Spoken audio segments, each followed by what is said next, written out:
Hello, everyone. So I want to welcome you to the intervention class. Uh, a rush on a quick rush course on your financial reporting. So if you can hear me, let me just see your reaction. Hello, so I want to welcome you to the intervention class. A rush on a quick rush course on your financial reporting. So if you can hear me, let me just see your reaction. Yeah, if you can hear me, let me just see your reaction. Just give me a thumbs up. All right.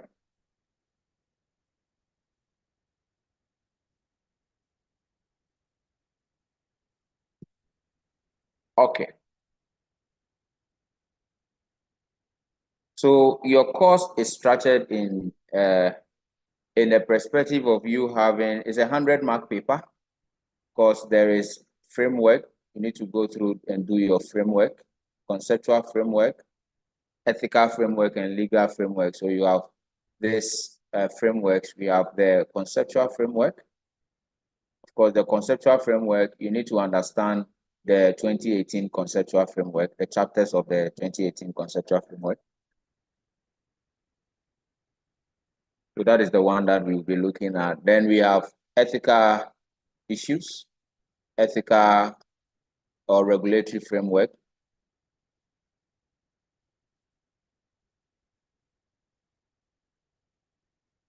All right. When you go through this is a 10 marker in your exam. All right. So you need to be able to be ready for it. Then when you are done with that, what you are supposed to know is also your standards. And there are so many of them. This is to your exam. So we are going to be specific about the standard that we need to look at. So that is what we look at. We have your standard, and your standard alone is a 25 marks. So you have some 4 or 5 standards, depending on the way the examiner wants to split the question, you have it as such. All right. Then that is 25 marks. Then you have to do a publication. Now, your publication spans between financial statements in terms of P&L and SOFP preparation, or it can be a question from cash flow. So together, whichever one that comes is a 20 marker. And so you could see that if you're able to go through this, you already have in and around 55 marks done and that's it. Now, the remaining things that you need to look at is consolidation. Consolidated financial statement. All right, so you have consolidated financial statement. So the consolidation has some theoretical aspect of it. All right, that is goes for a 5 marker. Then you have the main consolidated financial statement that you'll be preparing also for 20 marks. So you see that at the end, or you realize that you have a 25 mark, all right, also on consolidation. So you may have some theoretical aspect of it. Then you have ratios. You have ratios, and ratios is 20 marks. So in the end, everything that you have here is a 100 marker question. All right. So that is those are the things we're going to look at. All right. So now we want to move straight. Of course, this is a reading part. And here, most significantly, what you are supposed to know is that you are supposed to know we talk about your ability to understand the qualitative characteristics of a financial information. All right. So qualitative characteristics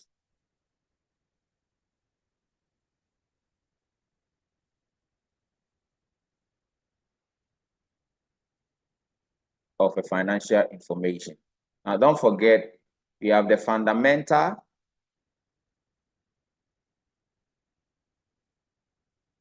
and we have the enhancing. These are the areas you want to look at for the purposes of your exam. Now, the fundamentals separates useful information versus unuseful information. So you are separating useful information from unuseful information. Unuseful information. That is what you are doing. That is the separation that you are doing. And therefore, here there are two fundamental characteristics which you have to understand. One is relevance, and the other one is faithful representation.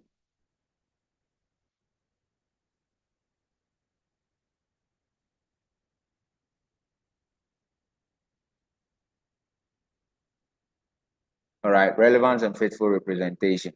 Okay, and these are the fundamental ones. So if the examiner asks you what are the fundamental qualitative characteristics, then you must go by relevance and faithful representation. When we say something is relevant, what does it mean?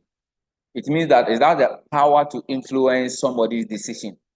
All right, at present, it has the power to influence somebody's decision. So it means that what it means is that to be able to influence somebody's decision, then it means that the information that you are giving the person must be impactful. All right. So here, what we say is that relevant information should have both predictive value and confirmatory value. Confirmatory value. What does it mean?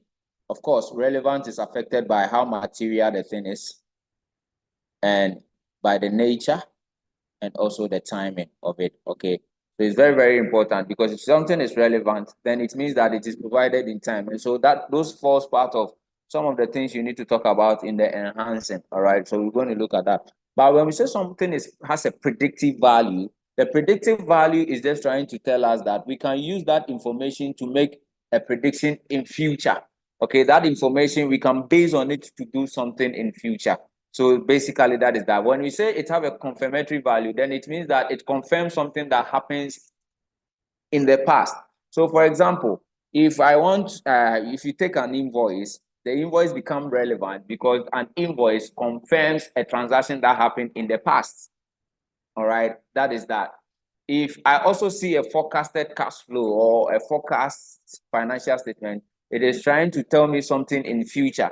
Or we can also, based on what we have in the past and at present, to determine what we will get in future. That is the predictive nature. And the confirmatory nature is that that thing is able to confirm an event that happened in the past. All right. So basically that is that. So you need to be able to explain this thing for your marks. And when we say something faithful representation, we are talking about honest presentation. What does that mean? What does that mean? It simply means that you are presenting the financial information very accurate in terms of the figure and also in terms of the narration. The narration. All right. And so therefore, this, when you are explaining this, remember to use words like the thing should be complete. All right. The information should be complete. Okay. So remember to use words that the thing should be neutral, i.e., free from bias. It should be free from bias. Okay. And aside that, it should be error free. It should be error free. With this done, then it means you understand what relevance and faithful representation means. So the examiner brings in this, you need to understand. This is the part of the conceptual framework, all right, that you need to be very conversant with for your coming exam. Of course, we have the enhancing ones. What are the enhancing ones? The enhancing ones, we talk about comparability. All right, so we have one, comparability. Okay, then we have verifiability.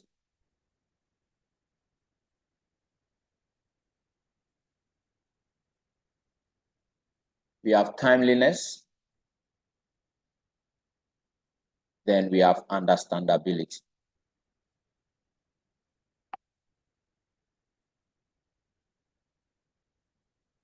All right, so you need to be able to explain these words too. When we say comparability, we are talking about the fact that the financial statement should be able to be compared with other information.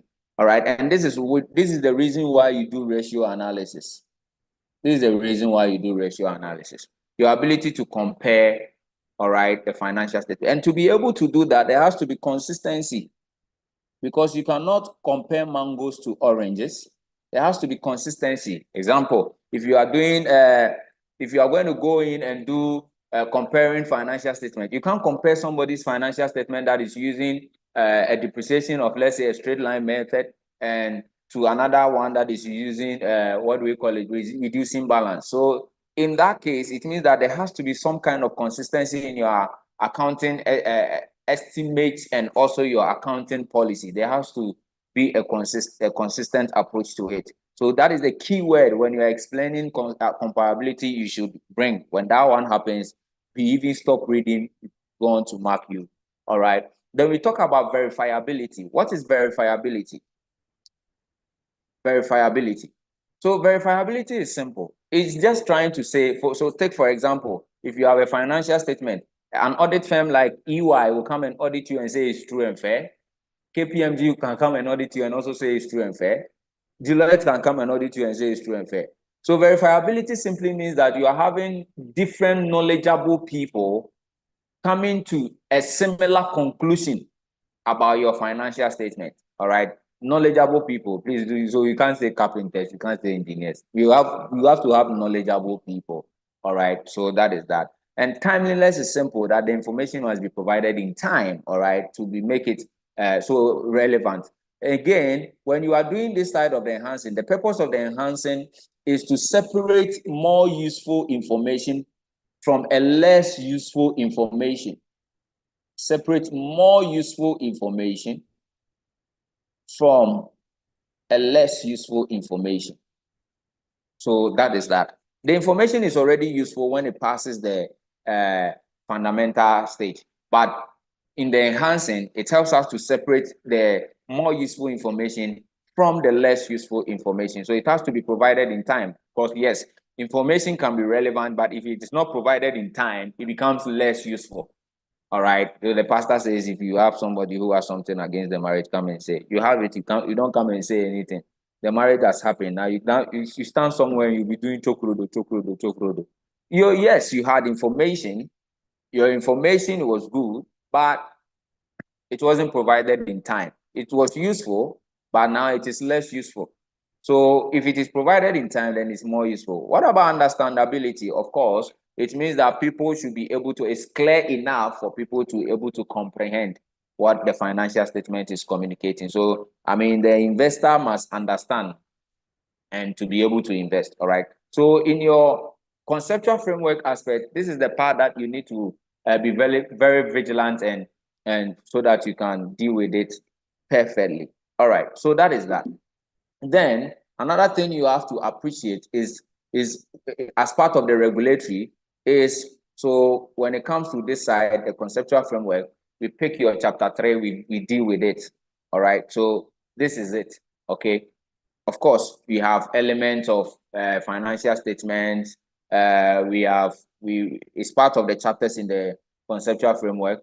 We have recognition, measurement, derecognition. We have disclosure also there. All right. But for your exam purposes, we are looking at the key important areas that the examiner can ask you of. Now, when it comes to the regulatory, you must understand that in the regulatory, what you need to really know is something little about the standard setting process. The standard setting process. What are the standard setting process? Of course, there is an issue paper for discussion. All right, so the IASB will issue those who are in charge with the standard setting will come up advisory. They'll be in contact with the advisory committee of the IASB. Then they carry out a project. So there is a project issue of a project. So maybe they found out that let's develop an IAS for how to account for girlfriends or husband and wives. So it becomes an issue. So they issue there's this project, all right, and it becomes a topic for people to actually. So this one is done in conjunction with the advisory committee. All right. So that is that. That is that. So when this thing happened, then they now move on to bring it to the public in the form of a discussion paper. In the form of a discussion paper. All right. So they bring it out in the form of a discussion paper. So everybody talks about it. They give your opinion, professionals. I mean, you give your opinion. And these things are usually done by the members of IFAC, of course, of which ICAG is part. All right. So there is the discussion around the project, the issue.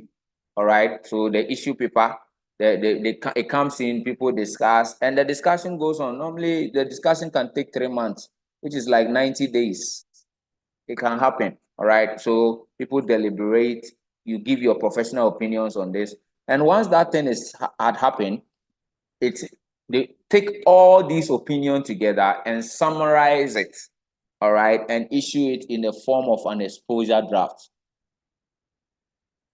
Exposure draft. So what the comments you gave, all right, they've considered all these things, and now they have developed an exposure draft. So you pick the exposure draft, that one too stays in the system for a while. The exposure draft is taken, and people also give their final opinion on what they feel should be done. So once that is done, then at the end of the day, the standard. So this one too is up to the public. All right, that is done. Then what happens is that finally, the exposure draft is taken. And people also give their final. Finally, what then happens is that the standard is developed.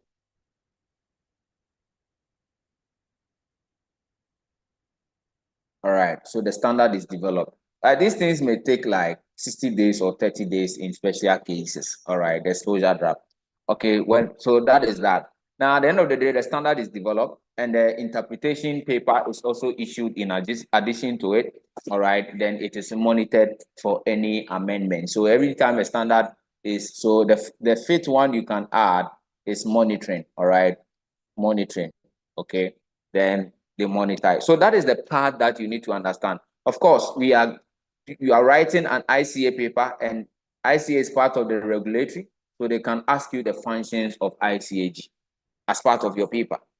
Yes.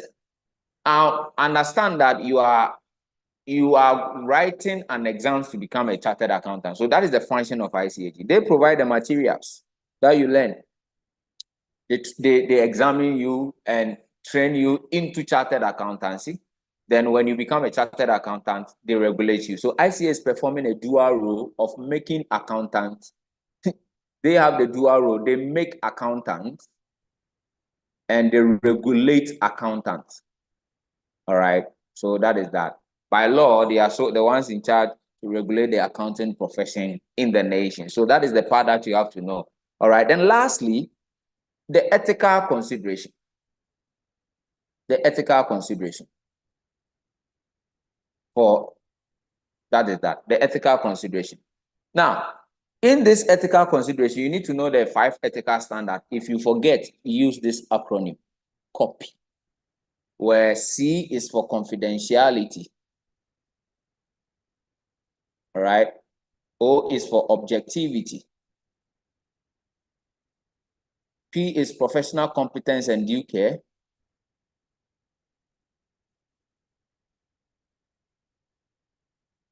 Professional competence and due care.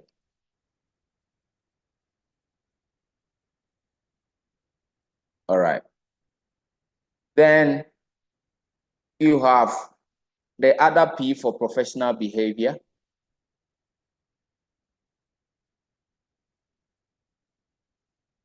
Then you have the I for integrity. All right. So that is that. Confidentiality, you have to understand, these are the 2 words we use to explain confidentiality. Confidentiality simply means that don't disclose the information unless you are required to do so. All right. Don't disclose the information unless you are required to. Don't use the information for your personal gain. All right. Then, but however, confidentiality is limited to when you are permitted. All right. So you have permission when you are not supposed to use the information for your personal use. So before you can use the information for personal use means you need to seek permission. But required means that you are actually under obligation to disclose it to the regulatory authority. So that is that. So confidentiality has its limits to a point where you have to actually go ahead and disclose it by force. Objectivity means that you are not under any undue influence. All right, no undue influence, no self-interest. So this one, the examiner will bring it in the form of a case. All right, and if you have the case, then you apply it. The professional competence means that you are knowledgeable, you have competence in terms of knowledge, obtaining knowledge and maintaining knowledge. All right, obtaining knowledge and maintaining knowledge. So that is why there are questions about CPD. If you become a chartered accountant, there's continuous professional development. All right, so you continue to increase your knowledge, abreast yourself with new information. All right, then due care simply means diligent. It means do your job well. That's all. Do your job in orderly fashion. All right, professional behavior. Any of these things is a professional behavior, because professional behavior says don't do anything that will bring disrepute to the Institute of Chartered Accountancy. So if you are, so this the integrity means that you are straightforward, you are honest, all right, and you are faithful or truthful. All right, so basically that is that. Now, it means that this one is saying that do not behave in a way that will bring disrepute to the profession, meaning that if you are dishonest, you are bringing disrepute. If you are not showing professional competence, you are bringing disrepute. If you are doing things being under undue influence, self-interest, biasness, it means you are bringing disrepute. Then, I mean, if you are also disclosing confidential information, you're also bringing disrepute to the profession. All right. Now, in these ones, so this is the area that covers the part that you need to really understand. Of course, there are issues like harmonization and the advantages and disadvantages of it. Then there is this thing of capital and capital maintenance. All right. Capital and capital maintenance. What this concept talks about, simply understand it from the perspective of how our mothers trade, how they think they have profit. You see that this concept is just trying to say that I can only say I have profit, okay, when I have paid the money that I used to start the business. So if I started the business with 5,000 and I make sales or any profit of, let's say, 6,000, I can only say I have made profit if I can restore this 5,000. So you deduct everything. You see, it's different from the kind of accounting that we do where somebody can have a liability and still make profit. Here, the concept is saying that if I say I have made profit, then I should settle all my liabilities. I should pay all my equity shareholders. It is at that point that I can say I have made profit. So if I settle all the monies involved in making me get the profit, then that is where we say that you are making profit. That is what the concept of capital and capital maintenance talks about. So it has the financial aspect, all right, and it has the physical aspect. So the financial aspect talks about your ability to, recoup all the monies you spent in doing the business. Recoup all of them. Then the physical one talks about, let's say, if I bought a machine, and I've used, let's say, 250 watts power of it to produce money of, let's say, 10,000. This money that seemingly is my profit is not really profit per se. It won't be profit per se. Why? Because capital and capital maintenance say that I should replace the power that I have used. So if it will cost me 5,000 to replace this power that I've used, then it means that my profit actually is what? 5,000. So the 5,000 to replace this one, so it will be 10,000 minus 5,000, and my real profit will now be what we call the capital maintenance profit. So that is that. So we have the physical one and we have the financial one. All right. The financial one talks about the fact that you need to settle all your liabilities and equity before the balance will be termed as profit. All right. So basically that is that. So with this said, let's just run through one or two of your past questions to get you ready for this 10 mark. Then we move on to the other part. So hold on tight. Don't leave. Let me bring up the past question.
Consideration. The ethical consideration. Or that is that. So we continue. These are some of the past questions that have been asked for since the new syllabus came up, and you have to understand some of the things. All right. Of course, in the conceptual framework, there is something called the element of financial statement. Elements of financial statement. Of course, we already have the component of financial statement. I mean the 5 financial statements, and I know you know them. Yes, of course. You definitely know what P&L is, statement of profit or loss, and other comprehensive income. You know that there is statement of financial position. You know that there is statement of cash flow.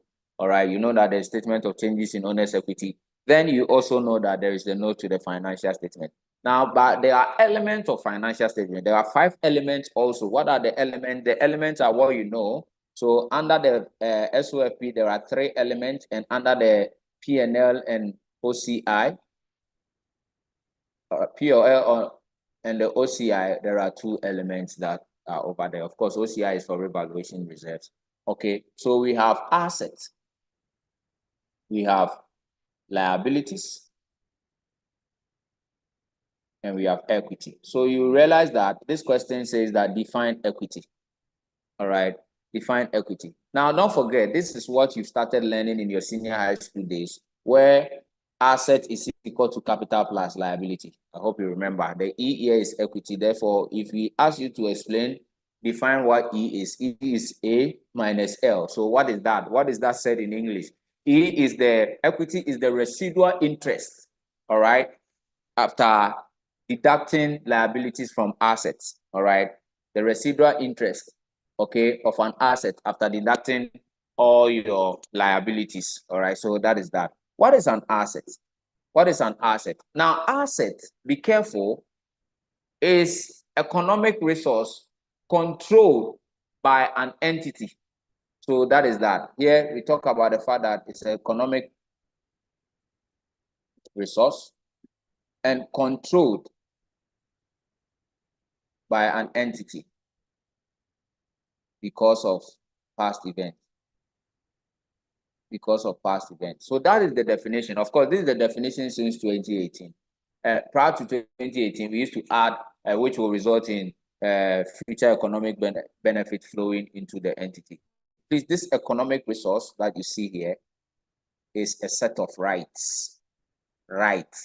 All right. So if you have a right, all right, if you have a right control, all right, because of past event means you exchange something for it. Okay. Then it means that you have an asset. Then what is a liability? A liability is a present obligation. The key, that's the key word, the present obligation. When we say a present obligation, then it simply means that it's something that you cannot avoid. All right, you can't avoid it. So it's a present obligation resulting from a past event, okay, which will result in the transfer of future economic future economic resource, a transfer of economic resource leaving you. So you are going to pay in future. So if you are going to pay in future, then it means money will be leaving you, and money is economic what? Resource. And why is the economic resource here in terms of money leaving you? It is leaving you because you accepted something, so embodying the economic benefit that you receive. All right, so basically that is that. Then what is equity is what I've explained. All right, then here we have income. All right, and we have expenses. When we say income is not the same as revenue. We have an income includes revenue and expenditure. Be careful because income includes revenue and gain. Revenue and gain. What is revenue? Revenue is what you get in your ordinary course of activity. Gain is what you get in your inordinary course of activity. So basically that is that. But what is an income? Income simply means that there is a rise in your assets. There is a decline in your liability, and there is an increase also in your equity. But the increase in your equity is not because shareholders contributed capital. It's not because they contributed capital. So that is what an income means. What is expenses? Of course, expense means a decrease in your assets, an increase in your liability, and a decrease in your equity. But the decrease in equity is not because you paid dividend. All right, so that is why a dividend paid to ordinary shareholders is not an expense. It is taken to your your statement of changes in owner's equity. All right, unless that dividend you paid was for preference shares, it goes to your statement of changes in owner's equity. So that is the definition you have here. So let's practice with this one question. All right, it says that Mr. Charles Ajekum is a qualified ICAG member who prepares an account on behalf of a small independent trader. The annual, I'm just showing you how we apply the ethic. All right, so basically that is that. Then it says that the annual practicing certificate, an annual practicing certificate is not required. This is the first year a member has prepared this account. Now it says that when compiling the most recent account, he noticed some error. All right, so he noticed that some errors were noted in the previous account. It appeared that accounts were based on incomplete records, as certain costs were excluded. So that is what you have there. Then it goes on to tell you that either internationally or because of records that were not, either intentionally, or because of records that were not maintained. All right. Now, however, a member has no prior experience. The member has no prior experience and does not feel competent. The client will also like him to provide audit opinion, all right, as they are planning to apply for bank loan, and the bank would like some additional assurance. In accordance with IFRS, explain the ethical principles, all right, apply, and comment on their relevance to the scenario. Of course, all the ethical principles in here comes to play.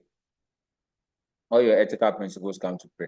They come to play because, of course, clearly you could see that the man said that it looks as if they don't have knowledge. So that kind of, we don't have knowledge, and the part that they are also, it appeared that the accounts were based on incomplete records and certain things were excluded.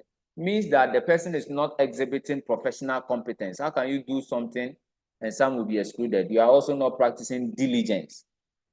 All right. You are also not practicing diligence. So you could see clearly that you can use professional competence and due diligence and due care to also to explain these kind of issues. All right.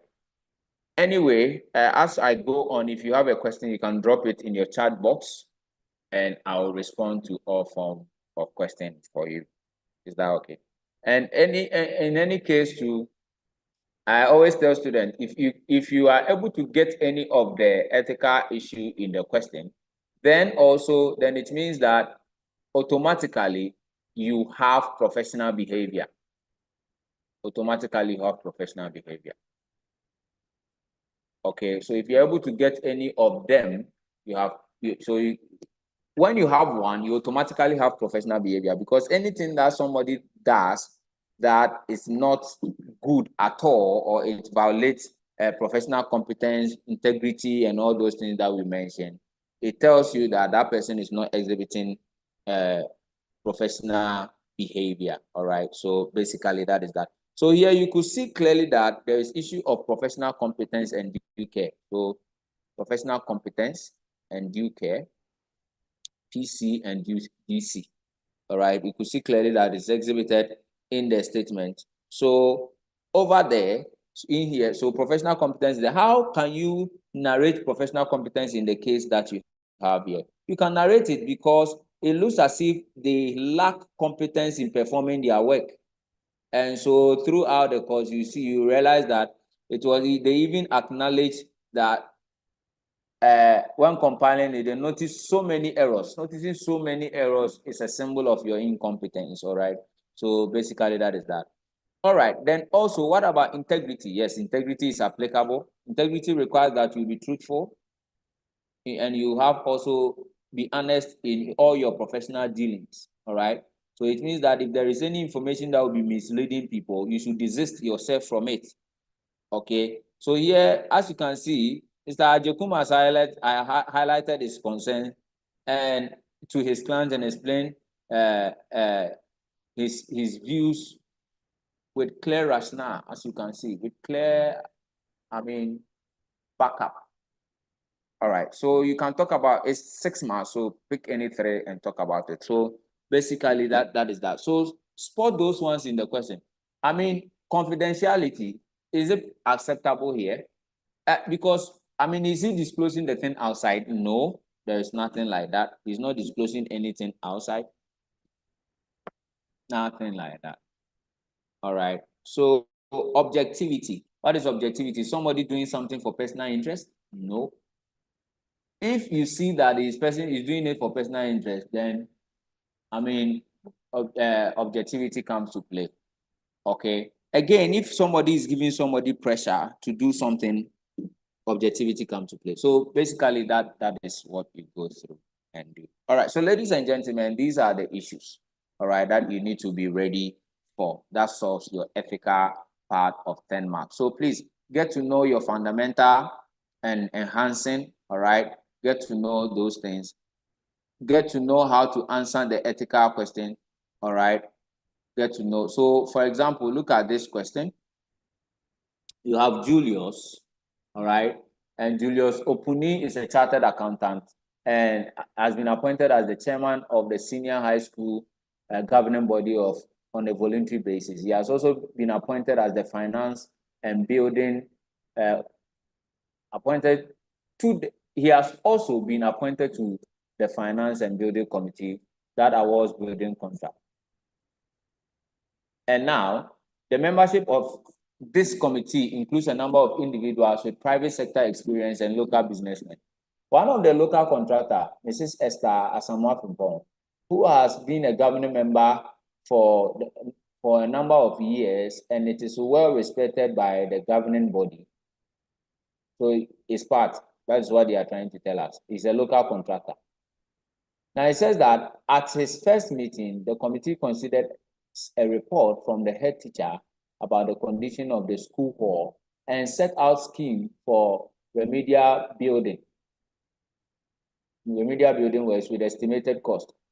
after discussion of the scheme and recognizing the need to move quickly if the work is to be carried out during the first quarter, Esther offers to do the work at a competitive price.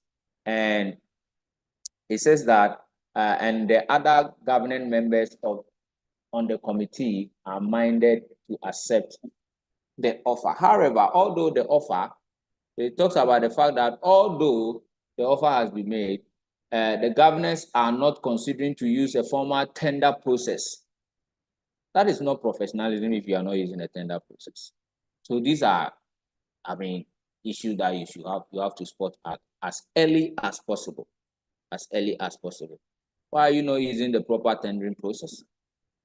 All right. So they are saying that although the offer has been made, the governors are not considering the use of the formal tendering process or making reference to the governance arrangement that could exist for tenders. Julius is concerned with the committee, concerned that the committee is unable to demonstrate reasonable decision-making, stewardship of public monies, and of course they are not. So Julius is right, they are not.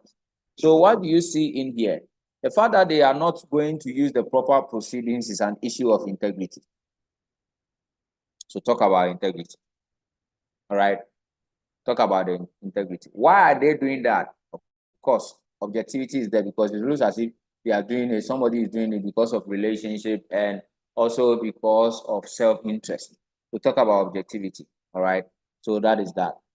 That is that. Again, what can we talk about? We have 6 marks. So you can just talk about 3 of them. The fact that you have seen any one of these means that there is professional behavior.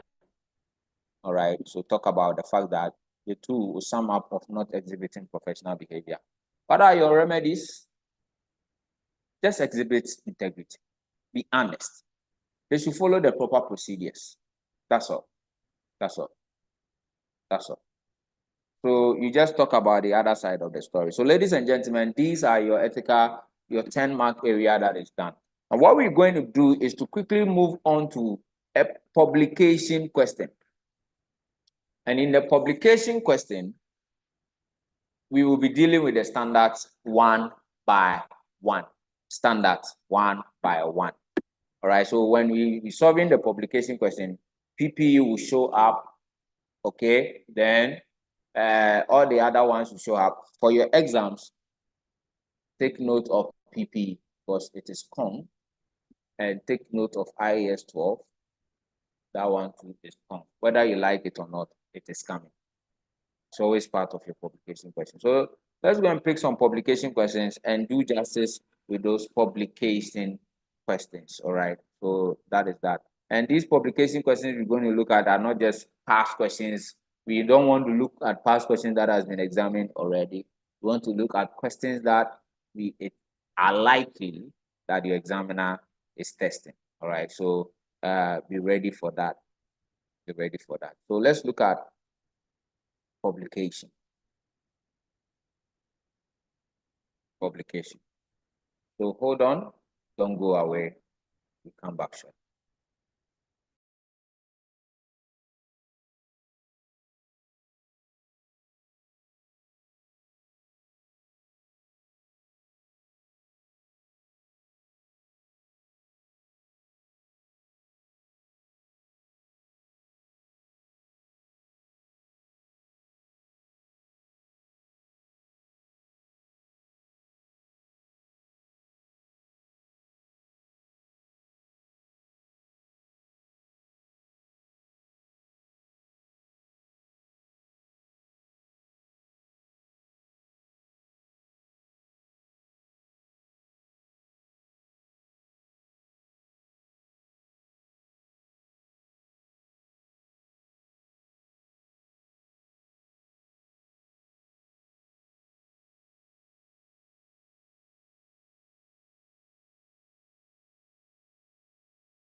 O is for objectivity.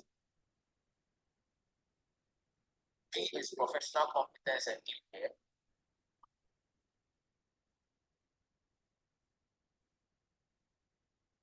Professional competence and all right, so we have this nice publication question in front of us and to deal with. All right. And so we'll be picking these things and issues and we'll be dealing with them. And each one that we do, if there is a standard that comes on it. So we'll be solving 2 publication questions tonight. We'll solve 2. Then we have 2 types of publication questions. So we will solve these. Then when we are done, we will look at a cash flow question because you are likely to have a cash flow this. Okay, then we go straight into our consolidation. All right. So let's take it. We solve a question on consolidation. All right.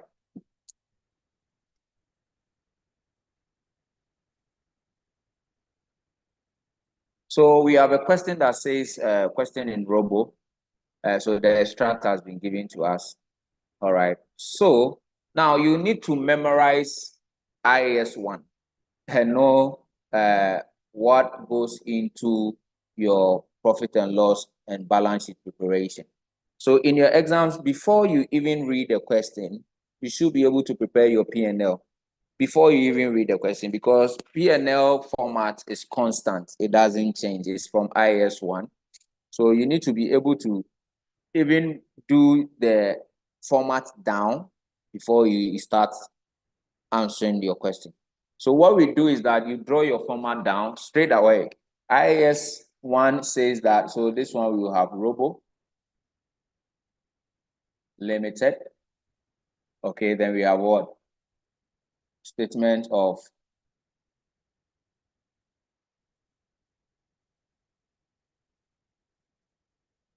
profit or loss. And other comprehensive income.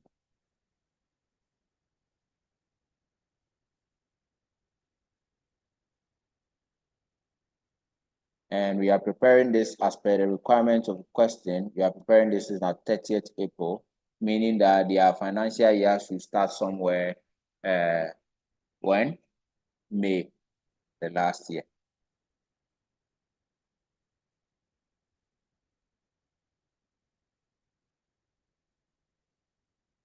All right, so you put in here. There's no need to put 0 zeros, but if you want, you can put 0 zeros. All right. So you start without even reading the question, because you know it always begins with revenue. You do cost of sales. Okay, then what do? You get your gross profit. IAS 1 say we should look out for other trading income. Other trading income. All right. That is that. Then we have our expenses, operating expenses, which include selling and distribution.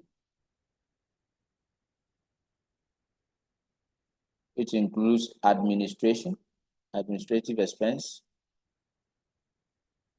So do it whether or not you have them in the question. Just do them. All right. You have research expense. Of course, when you are done, you get your operating profits. All right. After your operating profit, what happens? You have investment income you add.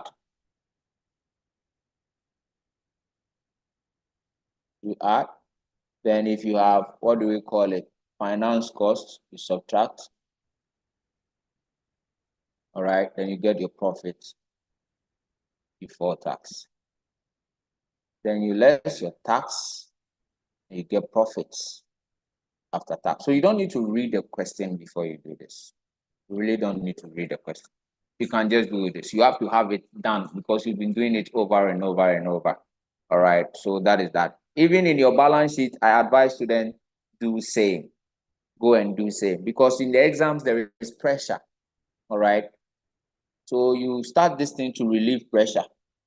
So before you do your balance sheet, so here, if there is any OCI, don't forget that there is OCI at this level of financial reporting.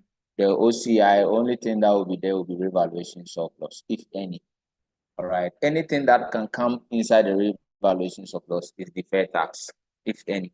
All right. But other than that, you are good to go. Then you focus on your balance sheet, your SOFP. So you write the full thing. Don't cut it short like this. You write the full thing. All right. Write the full thing. All right. So basically, that is that. All right. Now, what do you have? You look into the question, you can see clearly. You do your PP. All right. And please try and write it in full. All right. It's very, very important. Try and write it in full. All right. You write everything in.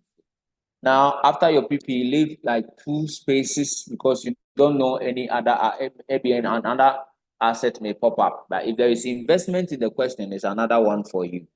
All right. So just leave 2 spaces for your NCA part. Just leave 2 spaces there. Then come to your CA. Of course, your CA is always beginning with inventory. We have trade receivables. So when you go through this, you see selling and admin, purchases. Okay, so purchases is for cost of sales kind of activity. Finance cost, so you could see this one will be for stated capital, receivables, inventory, cash. So you see it like that, cash and cash equivalent. So you go through that to do your balance sheet.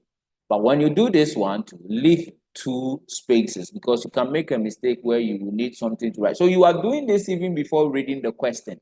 All right. So when you finish, you know that will be your total asset. So you come to your equity side. When you went through it, you saw stated capital. All right. You saw stated capital inside it. All right. Then is there any other form of capital you saw? Because this was ordinary capital. Any other form of capital? You see, there is retained earnings over here. So you bring in retained earnings. All right. Leave 2 spaces because any other can pop up. All right. Then you come to your NCL. All right. The NCL, what do we have? We have this loan note payable in about 2019 time. So we have bank loan. All right, we have it as that. Then there is this payable. All right, so that one is a CL. So payables, trade payables, and you have tax. All right, so basically that is that.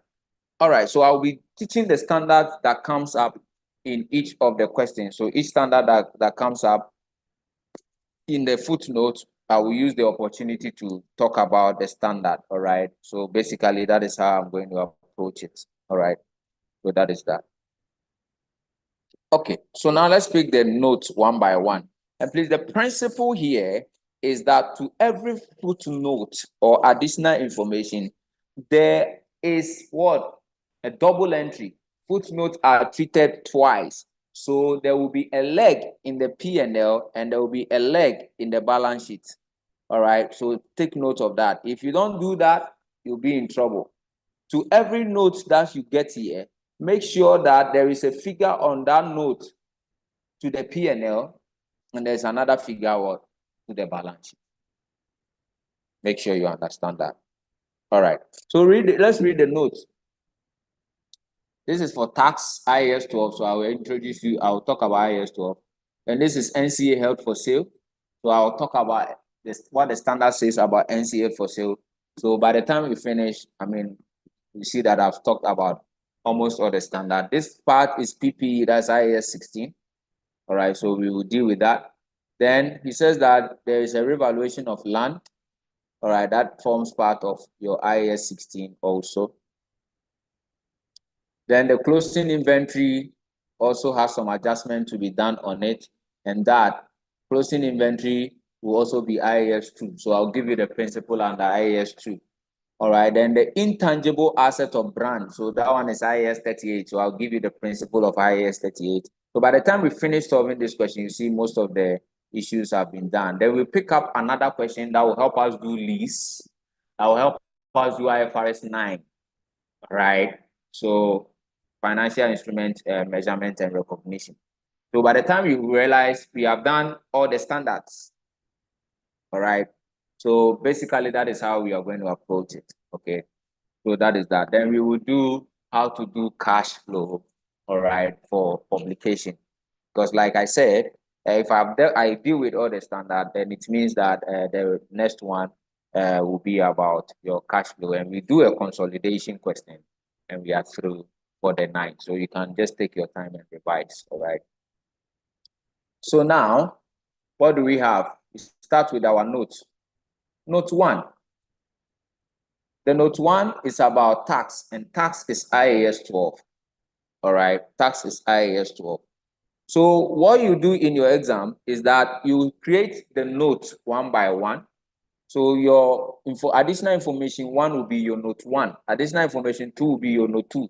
Then there is an overall note you need to do. That is always about cost of sales. You don't number it.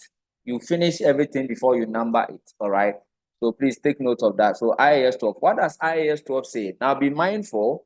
IAS 12 is a simple analysis you do. Now, IAS 12 taxation, you have to split it into 2.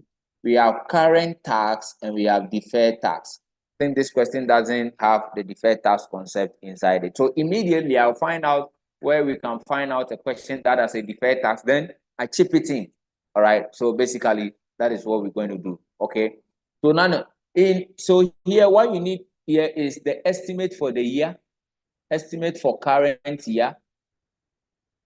To find out, you have the estimate for current year in the question, you will need this. All right. And when you find it, it is the same figure that will go to your current liability. When you find it, it is the same figure that will go to your current liability. Then the next thing you need is under or over provision from previous year. Now, listen, this part, the examiner can give it to you in the trial balance. If it is in the trial balance, then when it is at the debit side, it is under. When it is at the credit side, it is over. So under means debit, over means what?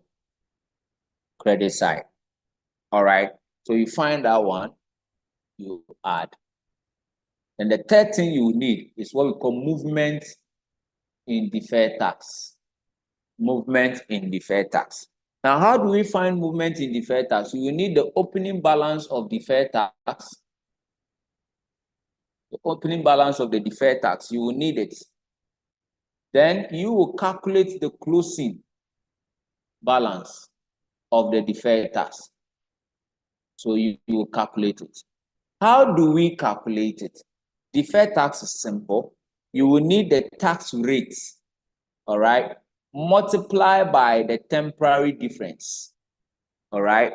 So that is that. What is the temporary difference? I mean, the difference that exists temporarily because of changes in accounting treatment. Typical example is that when you, the accountant, you are using depreciation, the tax man says, no, I'll give you capital allowance. I'll disallow your depreciation. So that is typical example of temporary difference. All right, but how do we find temporary difference? So temporary difference, therefore, is the carrying amount, all right, and minus tax base. This is it. Carrying amount minus tax base. All right, so that is that. So that is how we find what? Deferred taxation. What is a carrying amount? A carrying amount of an asset is the cost. And the TB2 is the cost. Less what? Accumulated depreciation. Or yes, depreciation. But here you will less what? Capital allowance. You will less capital allowance.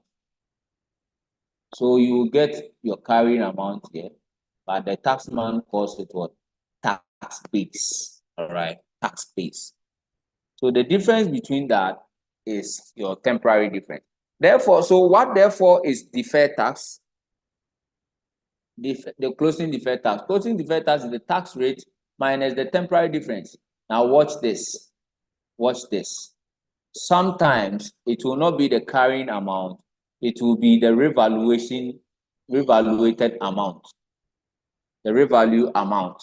So if you have to use the revalued amount, then what I advise you do is that you add here the revaluation surplus. So you do the TD multiplied by TR multiplied by into bracket TD plus revaluation surplus. That's all. That's all. Now, the difference here is what we call movement. Indeed. Now watch this.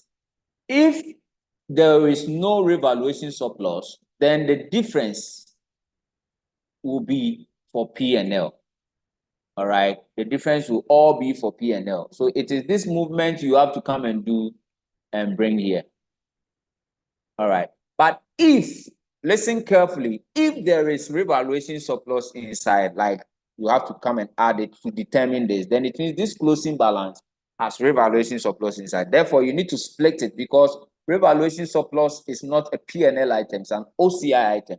So you need to split it. So the part that will go to the OCI will be the tax rate multiplied by the revaluation surplus.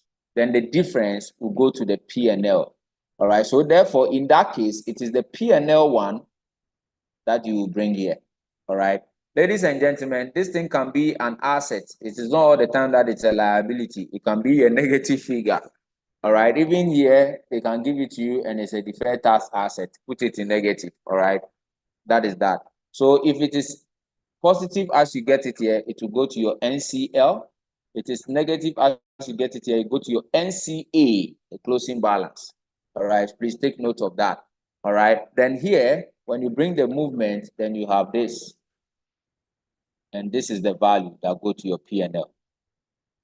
Now, so whenever there is deferred tax and there is revaluation surplus, you see why the examiner will bring it. 1, 2, 3, 4. All right, there are so many items around it.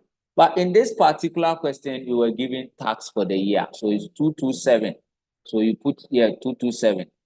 You were not given any other information about deferred tax, nothing. So only 227 will come. So in our note 1, for example, here we will have only 227. And that figure will go to our SPL because here will be 0, here will be 0, this one is 0, everything is 0, and therefore this is the only figure that will be represented in our tax, all right, the part of our tax in the P&L. So where are you? So immediately you put it there. So you write, if it is workings 1 you did, you go and put it there. How much did we have? 227, and it is a tax charge. So it is 227,000 tax charge. Immediately, you don't hesitate because that is the only figure, all right? That is the only total, and that will also go to our balance sheet and see our CL tax. So don't waste time, all right? You had it from here, and it is the same amount, 227,000, all right? So that is that. That is that. So it is at this point, what I'm going to be doing is that I will quickly go and pick up a question that has all this information. Then we will work on that aspect. Okay, so basically that is what we are going to do. So you've seen how we do tax. So immediately, let's find a question that may have these things in it, and we will deal with that. So you see this question, for example. You see, there is a deferred tax here, there is a current tax here. They are saying we should go and look at note 4. So how will we do it? So after this, it means I've finished talking about how you do taxation, right? So basically, that is as easy as that. So look at this question, for example. So there is DT here, there is current tax here, all right?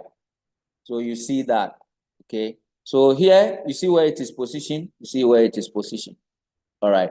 So where is the note 4? Let's solve that bit of it. Where is the note 4? This is the note 4. The directors estimated a provision of 4.5 in the current year. Then the required deferred tax provision on 31st March is 5.6. All adjustment on deferred tax should be taken to the profit or loss. The balance on the current tax in the trial balance represent under or over provision in the liability. All right, so ladies and gentlemen, this is what we have. So let's fix it in the template and carry out, if you are doing the P&L and balance sheet, carry out the things. What do you need? First, accountant provision, right? The estimate for the year. In this question, what is the estimate of the year? The directors, you see 4.5. So let's say 4,500. All right. And this is the same figure you quickly take to your current liability. That is what you are looking at. All right. So that is it. Then under or over. In this question, is it under or is it over? I told you under means debit side of the trial balance. So go and check if they said it is representing it. Exactly. It is at the debit side. So it's under, so you add. Ladies and gentlemen, if it is over, you put it in brackets. All right. You put it in bracket. All right. Take note of that. Then we said movement. We will need movement in DT. In DT. All right. So here we need to find out, is the revaluation surplus included? So that is the thing you need to find out. So look at the question and bear in mind, let me advise you, if the question doesn't add the revaluation surplus, you have to add it. You don't add it only when the question tells you don't do it. If there is a revaluation surplus in the question, it means you will bring it. All right. The only way you don't do it is when the question tells you not to. When the question tells you not to. So what did the question say about the deferred tax? He said that all adjustment to deferred tax should be taken to the P&L, the profit or loss. All adjustment. Okay, all adjustment. So if you have to take it to the, what do we call it? If we have to take everything now to the P&L, then it is trying to restrict us that we should devoid ourselves of the OCI aspect. So that is the communication that you get from this side. All right. So bear in mind, these are the things you should be wary of. Those are the things you should be wary of. Okay. So that said, we have the tax aspect. So you have your 4,500, if you spotted that, then the other issues have to be that. But like I told you, you always have to be careful, all right? But because sometimes you have to add any revaluation. Because the question will tell you that as part of the question, you will see some revaluation things being communicated. So let's see, for example, property, is there revaluation? There's no revaluation. The valuation of the trial balance represents. So you see, even in this case, there aren't revaluation here. That's why you are made scot-free. So what is our opening DT, therefore? What is our opening DT? Opening DT is found where? Let's go and check, because the one you see in the trial balance are closing balances. And so the question said that the required deferred tax provision on 31st March 2019. 31st March 2019 is this one. So this means that this is the closing, because our financial year ends by this. So that means that if you have a deferred tax at that date, then that is your closing. All right. So bear in mind that is that, because this is the closing deferred taxation that we have. So it means that this one worked it for you already. You don't need to do anything about it.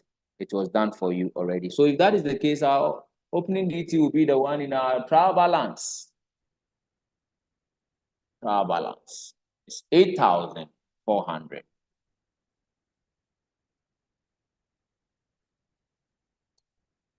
It's at the credit side, so we leave it like that. Then the closing, we were not meant to calculate. Sometimes they will tell you that the difference between the carrying amount of the asset and their tax base is that is temporary difference. So you calculate your tax on it. All right, so what do we have? We have here, they said it's 5,600, right? So you just fix in the figures into the template, which means that here the movement in DT is a -1.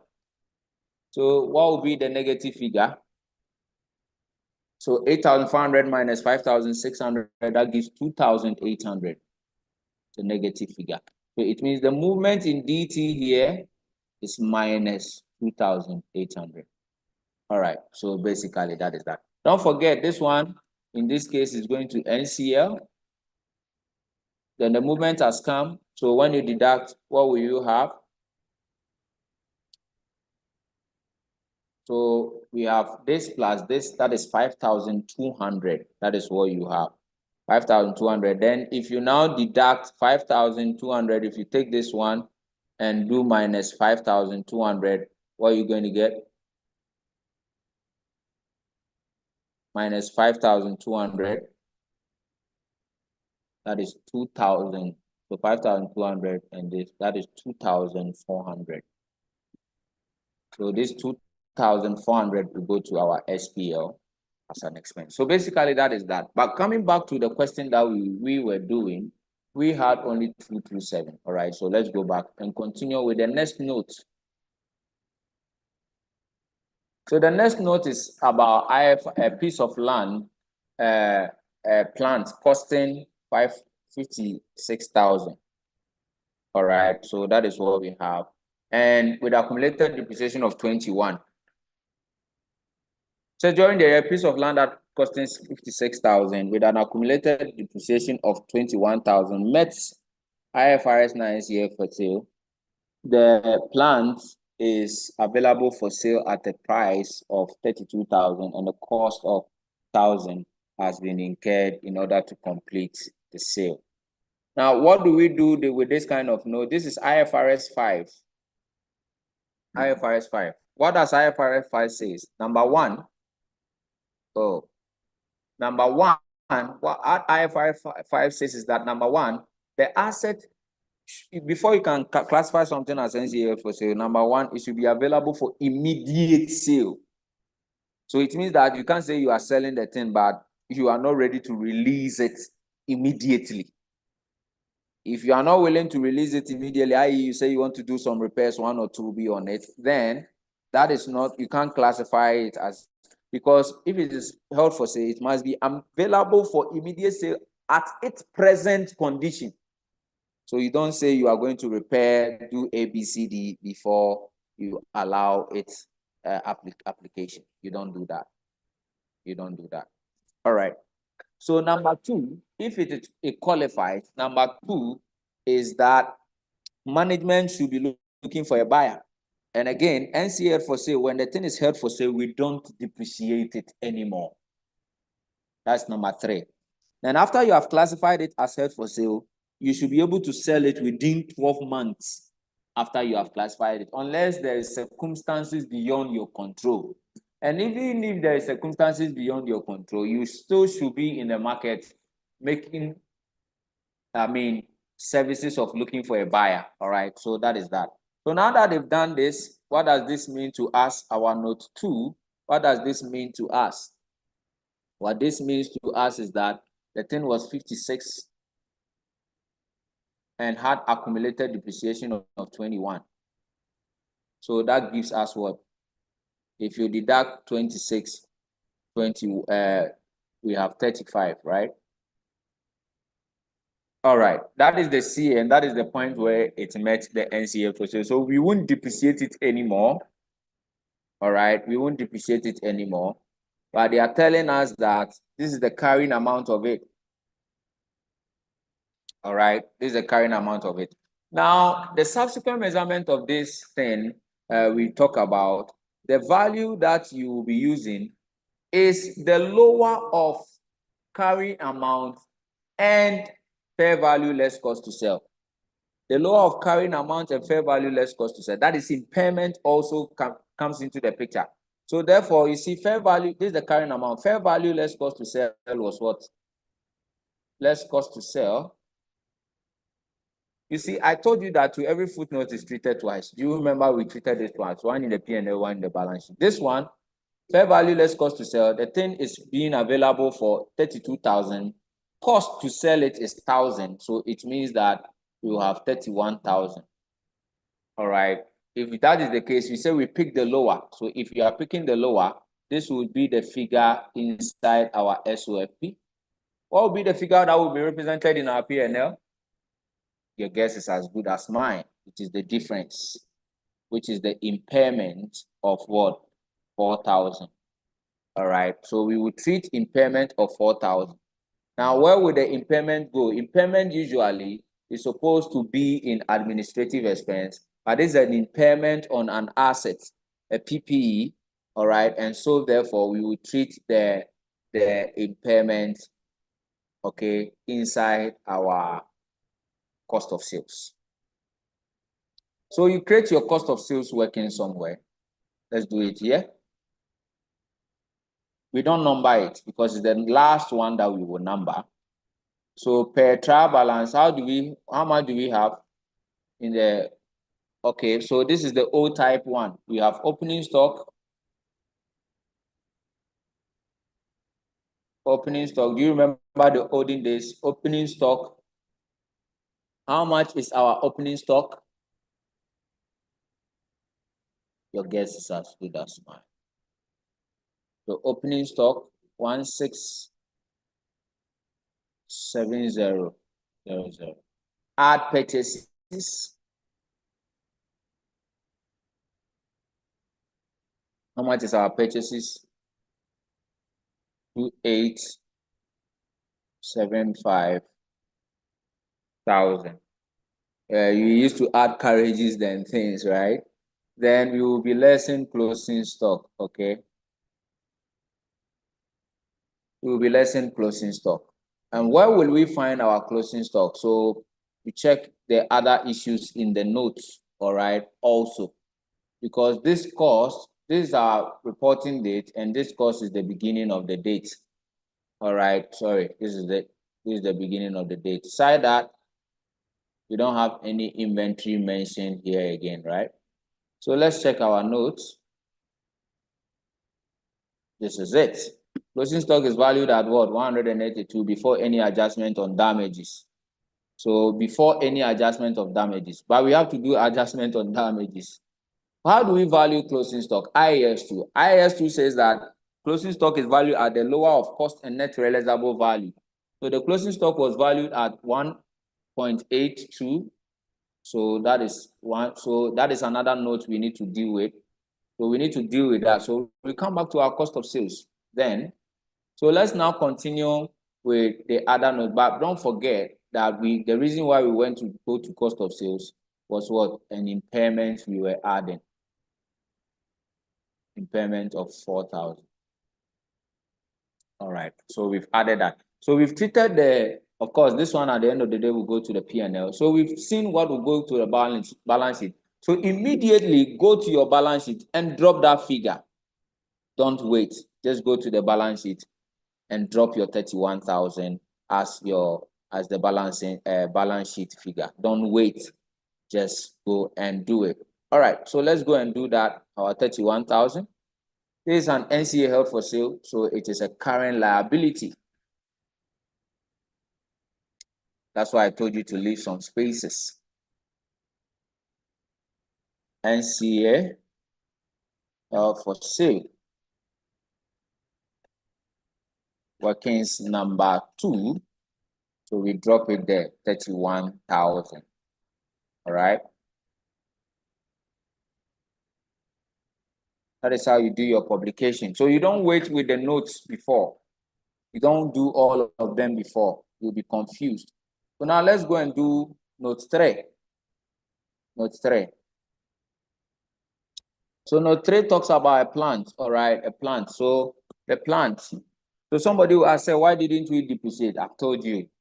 NCA held for sale as the day it meets the recognition criteria, we do not depreciate it anymore. All right, so that is that. So it says that plant and machinery should be depreciated at 20% on cost and should be charged to cost of sales. But what is the plant and machinery? So let's go and find out the cost of the plant. It's plant and equipment, right? And this is the cost. The cost is 102. 800. We are told that it is depreciated on 20%, 20% on cost. So 20%, straight away we do 20% on the cost, 20% on the cost. All right, so basically that is that. So bear in mind, we can do a whole PPE for that. The percentage is on the cost. So we had accumulated depreciation, right? Accumulated depreciation is what? All right, you 36,400. So 36,400. But we are doing our current year depreciation on cost. So don't get confused. So it tells us that we have 66,400. It's just that we need to know the balance figure to our balance sheet. So here, what do? We take the depreciation. It is 20% on cost, on 102,800 on cost. All right, 20% on 102, because the question said it is 20% on cost. All right, so basically that is that. So you have to be very, very careful. All right, so what is 20% on cost? All right, let me bring calculator. We calculate together.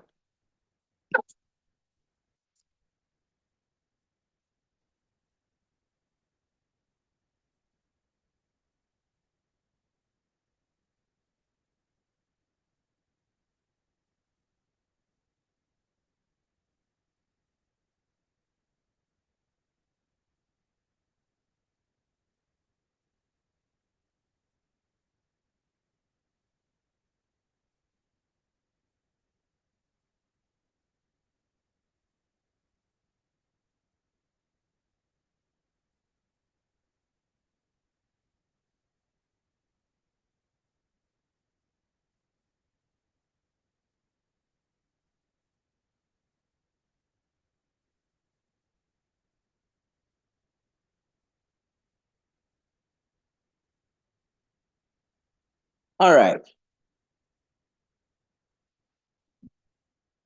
So we were told that that is a 20% of cost, 0.2 by 102,800. And that gives me 20, and we have 2,560. So that is what we have, 2,560. So as the question said, that so this was a piece of plant separated from this. If this one was included in what we did, we would take it out. So be mindful. Oh, this one too, we've dealt with it. So plant and machine 20% on cost, i.e. probably separated. If they had said that this piece of plant was included in what we were doing, then it means that we will have to take that one off. All right. But here, what we have is 20%. All right. And so if this plant, what I mean is that if this plant was part of this one, what it means is that we would have separated, taken it out. Okay. We would have taken it out. Okay. So depending on how the question phrase is being phrased for you. But do you have any NCA held for sale in this question? It means there wasn't any NCA in this question, meaning that the NCA thing that you've done was actually inside this figure that was conducted. All right. So, but anyway, that is just by the roadside. Just in case you have situation like that, it means you have to be taking those things out. All right. So now we have calculated our depreciation, and we have 20% on cost is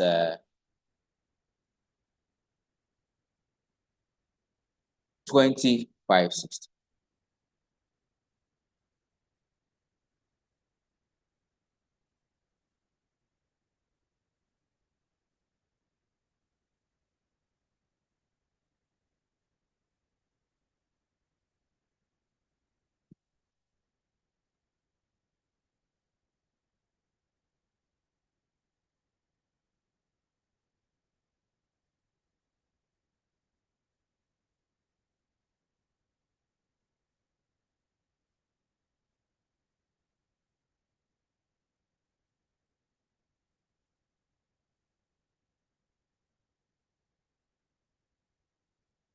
So our carrying amount 60 minus 66,400, right?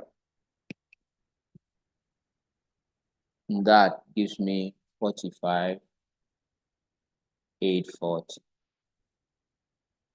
All right. So basically, that is that. Basically, that is that. So always check the question, how they phrase it, because since we don't have any NCA held for sale during the year, a piece of plant. So if this piece of plant was classified held for sale, these are all we have for plant. And that is where you need to be careful. So in that case, it means that if that plant, the piece of plant that was costing 56, you take it from this figure, the 56 from this figure. So included in the plant and machinery are plant that was held for sale, blah blah blah. So you take the 56 out of this, then you take the accumulated depreciation out. Then you are left with the real depreciation for the remaining, because some part has been classified held for sale. And in this question, you could realize in there that there wasn't any asset. It is a piece of plant during the year, piece of plant. So what piece of plant? These are the plants that we have inside. So if there is any piece of plant, then it means that invariably you take your 102,800 minus 56,000, which gives you 48, something like 48 600. Oh no, 46,800. So the part that they classify here for sale, this side. At the end of the day, it means we are taking off a 35,000, the carrying amount. So here was a 56. So when you take the 56 out of this, you have 46,800. Then when you take the accumulated depreciation of 21,000 also out, and they told you that the carrying amount, so inside this carrying amount is also that carrying amount. So in the end, your carrying amount here, all right, it looks as if I've deepened this. Let me just.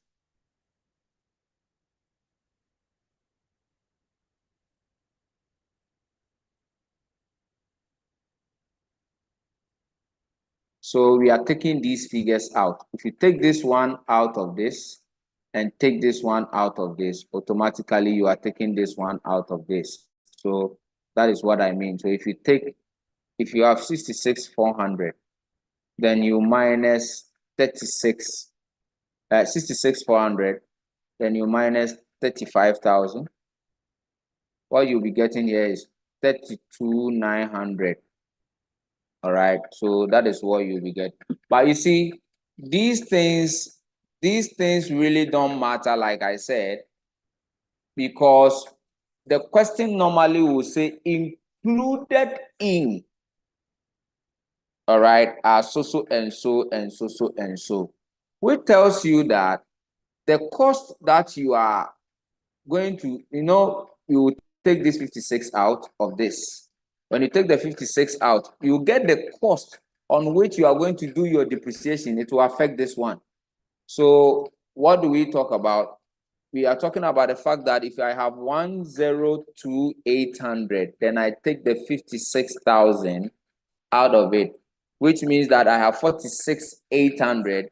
Depreciation on cost, therefore, would have been multiply that figure by 0.2, you have 39360. So here, if you take this one, you have 46,800. All right, 46, that's the balance. So this one too, if you take 21,000 out of this, 21, here will be 13, right? 13,400. That is what you have. All right, then if you take, but if you get, what will be your balance? 46,800 and minus 13,400, right? Because that thing, No, 21 here is 14. Here will be 5. Here will be, yeah. So that is that. So 15,400. So this one becomes your proper cost. So when you say 20% on cost, then it means it will be 20% on this, which you get. What I had here on my calculator is 9360. That is the tricky nature of this question. And that is why your examiner will love this kind of thing. All right. So if you do that, this part, your carrying amount, therefore, you have what? We had 46,800.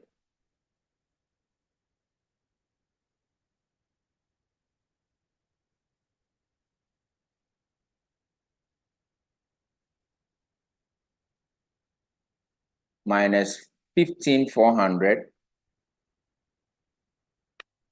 which gives us, so here is actually what the figure that we have here will be 31,400. And when we have this 31,400 and we less 9360, our closing balance therefore becomes 22,040. Now, which one of these is applicable to this question that we are doing? My guess is this one. Why? Because even though the question never said included in it, that is the only plant in the question, and that is the part that they have taken as held for sale. So that is the only plant in the question, and because of that, that is it. But sometimes, and in most cases, the examiner should put it included in. And now that it never said included in, we wouldn't have used it, but only to the point that that is the only plant inside the question. All right. That is the only plant inside the question. All right. It is at this point I expect students to ask questions because these are tricky things that the examiner uses. So I expect you to ask questions for clarity. All right. I expect you to ask questions for clarity on this. So I'm ready to answer questions. So that is the only plant inside the question. Okay, so I have a message from Sarah Afrim says that, sir, please, the questions are not showing clear. Please, if something can be done, I will be grateful. All right. Yeah, it's because of the screen. It's because of the screen. I have to divide the screen into two. So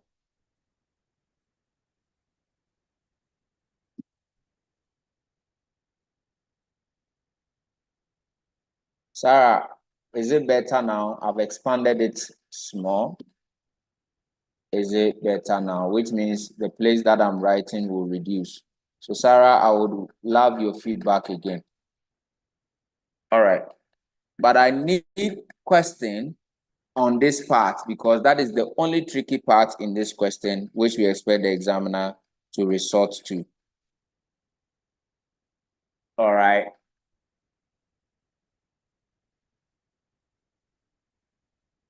So I'm ready for any more chat. So Sarah, I would love your feedback if the questions are showing quite okay now. I expect students to ask questions because these are tricky things that the examiner uses. So I expect you to ask questions for clarity. All right. I expect you to ask questions for clarity on this. So I'm ready to answer questions. So side the question. Okay, so I have a message from Sarah Afrim says that, sir, please, the questions are not showing clear. Please, if something can be done, I will be grateful. All right. Yeah, it's because. All right. So in the absence of such, this is what we have. And so therefore, be mindful to take this off because like I'm saying, I need to give you all the pictures of your questions. So be mindful to not to be following the tricky things of the examiner because these are the things they do. I will show you the all the sites, all right, as we are doing that. Okay. So that is that. Okay, so Ima is saying we're from the 9360. Okay, so Ima, this 9360, this is the proper cost because part of it has been classified already as held for sale, which we've dealt with. This is the proper cost. So this is the figure that we had in the balance sheet, all right? This is the figure we had in the balance sheet. Now, this is it. Where are you? This is the plant and equipment. And this is the only plant and equipment we have in the balance sheet. Now, and so when they told us that during the year, a piece of plant costing this, so costing this 556,000 is inside this figure, all right, was held for sale. We need to separate that part. So if you take this figure out of this, you have 46,800. That is what you have. 46,800. Then the question said that the plant and machinery are supposed to be depreciated 20% on the cost. So I first did this side to show you what happens. Most of the time, the examiner will leave you freely, say certain things. And I have to first lead you to the mistake for you to remember. So I gave you the two scenarios of where we do things. Now, because that is the only plant and equipment in the question and part of them has already been held for sale, you deduct it from this. And when you deduct, you have 4680. And the question said that plant and machinery is 20% on cost. On cost. So this is the proper cost left. All right. That is why he intentionally brought this note from the beginning. All right. So if this is the proper figure on cost, then when we do the 20% on that, 0.20 of 46,800, we will get 9360. So that is this figure is coming from the fact that we are doing 20% on the cost, and the cost is this. If we do it on this one, this figure includes, like the way I first had to do this erroneous exercise, just for me to bring you and explain to you the different dynamism around it. All right, and that is how I spot this side. All right, that is how you spot it. Okay, so the 20% is on the cost. All right, so Ima, thank you very much for that question. Sir, it is not because the screen is divided, or it may be because internet speed. Oh, okay, so it means some of you can see it clearly. Okay, thank you, Cavalry. All right, okay, Sarah says it's better now. All right, yes, so Ima, if you've gotten the understanding, let me know your feedback. So that is where it's from. That is where it's from. If you don't take care, that is where the examiner is freaking you. So please check the sequence of the activity. All right. So now we know that this 9360 is the depreciation that should go to our cost of sales. And this figure becomes our new figure to the P&L. So you don't wait. Remember, we already have a 31,000. Don't wait. So in your PPE, go and put the 31,000 there. So you go like this, 31,000 plus the figure that we had. What was the figure that we had? The figure that we had here is, where are you? 22040. But don't forget, the depreciation also must come in here as part of our cost of sales. All right. Remember, we've not dealt with the closing stock note yet. So we have 22040 also going to our PP. 22040. All right, because that is the closing figure. All right, so that is how you deal with the notes. All right, so you have to be very, very careful. Okay, so then note 4 also talks about the land that were originally acquired, and I think this 20, this will be like, we are doing our financial statement in which year? In 20, so that will be 2007. So forgive the W, 2007. So it means that they bought it like 2007. So this is note 4, and it is on your land and building. All right, land and building. So land and building was bought at, they said that land and building was originally acquired at 900,000. All right, of which 300 relates to the land. So why have they splitted it for us? They've done it so because we don't depreciate land. So be very, very careful. Be very careful. Okay. So They bought it for 900,000, then depreciated is calculated on straight line basis. Do we have any issue about the land and building? You see the 900,000 also here. Then there is accumulated depreciation of that. That is 36,000. But bear in mind that accumulated depreciation is for the building part, not the land part. Not the land part. And the building part, the question gave us the building part. So it gave us the land part, so we should know the building part. So this figure here will end us having 864,000. All right, so that is what we have. That is what we have. Okay, so that is the CA at this point. Okay, that's the CA at this point. Now it says that when we read these things, it also tells us the fact that at the beginning of the year, we will revalue this land at the beginning of the year. At the beginning of the year. So this revaluation is starting at the beginning of. So immediately we've done the our CA, then there was a revaluation. We are yet to even do our depreciation, but the revaluation was done at the beginning of the year. So it means that we need to do the revalued amount. The revalued amount we have here is how much? 1.4. It tells us that there is a revaluation surplus. And because when we were doing our deferred tax concept, the question forced us that all of them are supposed to go to the P&L. That is the reason why we never factored the revaluation surplus. And that is the good news for us, because other than that, we should have factored the revaluation surplus as part of our deferred taxation calculation. And I told you that don't do that only when the question tells you. And that is the way the question told us to do our revalue. Well, okay, so this is not that question. This is not that question. I think we used the earlier question.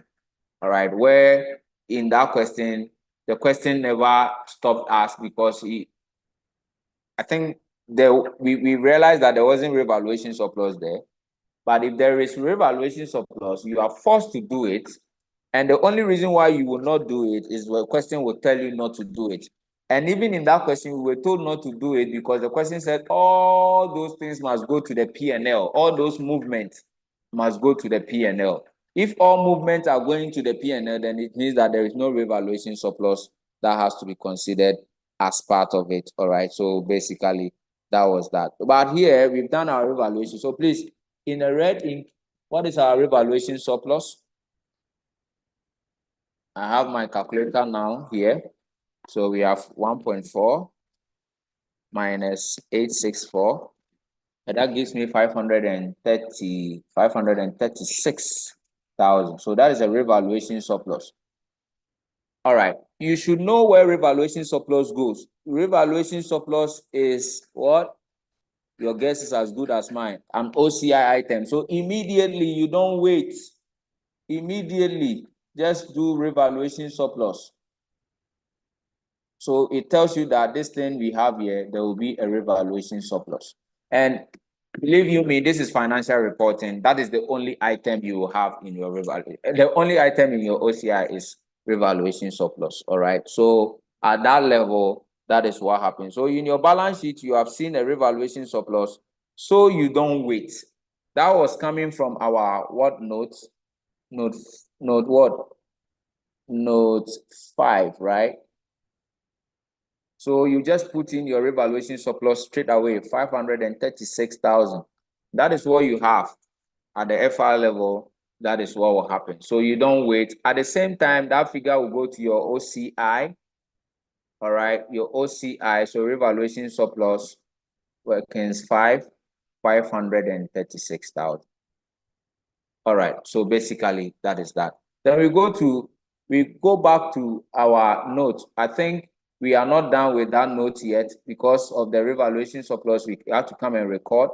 So since we have done the revaluation surplus recording, we need to now depreciate. Now that we have had this, what would our depreciation be? Because we have to depreciate the asset. Now, when you revalue an asset, the useful life you use is the remaining useful life, not the useful life from the beginning. The remaining useful life. The remaining useful life, that is the one we use. Now, if you read the question, the land and building was revalued, of which 460 related to the land. So in this 1.4, clearly they said 460 related to the land already. So in normal terms, what you could have also done, another way you can do this, all right, is to split this 900 into two. I hope they gave us the splitting, so we could have said one of them is the 600,000, the other is the 300,000, and people will do that to just be safe, okay? To just be safe. And you know that which part is the 300,000? The land. So the part that this depreciation, accumulated depreciation will be for would have been only this one. So this is it. And so therefore you would have done 600 minus 36, that gives you 564,000. Then you have 300 also here.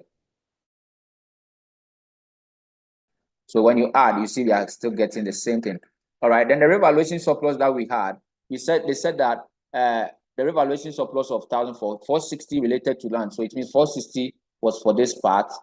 So you could do that. 460,000 was for this part. If the thing is 1.4 and 460 is for this side, then it means that 1, 2, 4, 0 was for this side. 1,240,000 was for this side.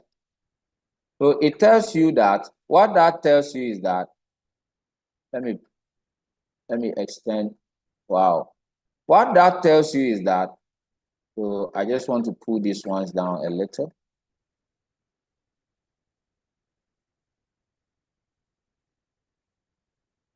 Good. Good.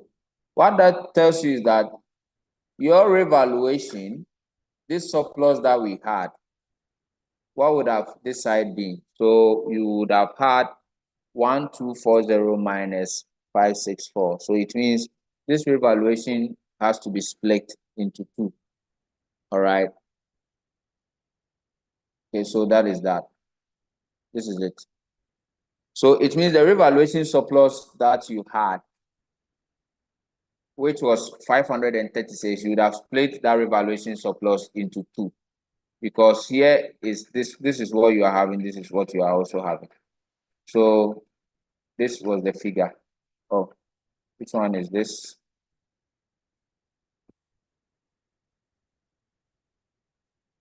I need to take the line out because the line is supposed to be here. All right, so this is what you'd have had. So you see, when you add this side to this side, this is what it is getting you.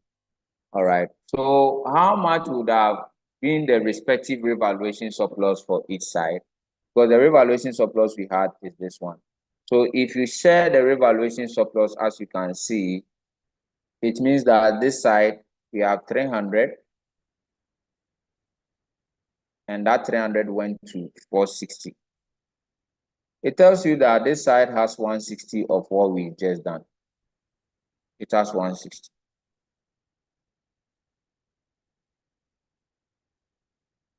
Of what we just done. So basically that is it. Then this side, the 536, the remaining will be for that side. Okay, so basically that is what you do. So you can decide to do it any of these ways and you will be free. If you can split it, you will split it. If you know you can do it, if you are matured enough and you want to do it straight away, that one too, you can do it straight away. So whichever way you want to do it is acceptable. All right, it's acceptable.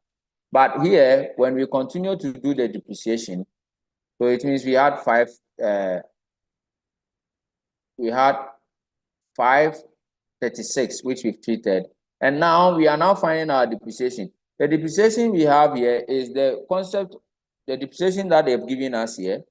The concept of the depreciation is that we are supposed to do, where are you?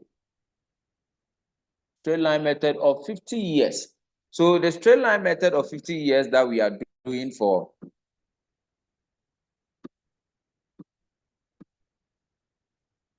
thought I had a message. If there is any message, it's because of the screen. I have to divide the screen into. All right. So the straight line method of depreciation that we are doing, the only thing we depreciate is the building. We don't depreciate the land. We don't depreciate the land. That is the only thing. Now, if you bought an asset, especially the land, if you have a land, the land is 600. And they said that depreciate, the calculation is done on straight line basis. So the 600 part of that thing, and it is 50 years, that would have given you 12. But whenever an asset is depreciated, we use the reevaluated, we use the remaining useful life to go ahead to do the depreciation. Now, this part of the revaluation that happened, so 14 million, we've taken away the 460. I think here is 940.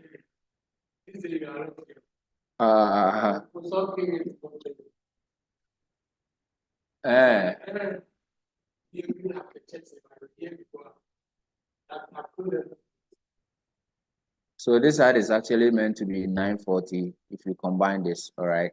So what the difference is 564, what we did. So here should be 376, all right? So what will be the remaining useful life? When did they buy the asset? We are told that the asset was bought in May 2007. All right, May 2007.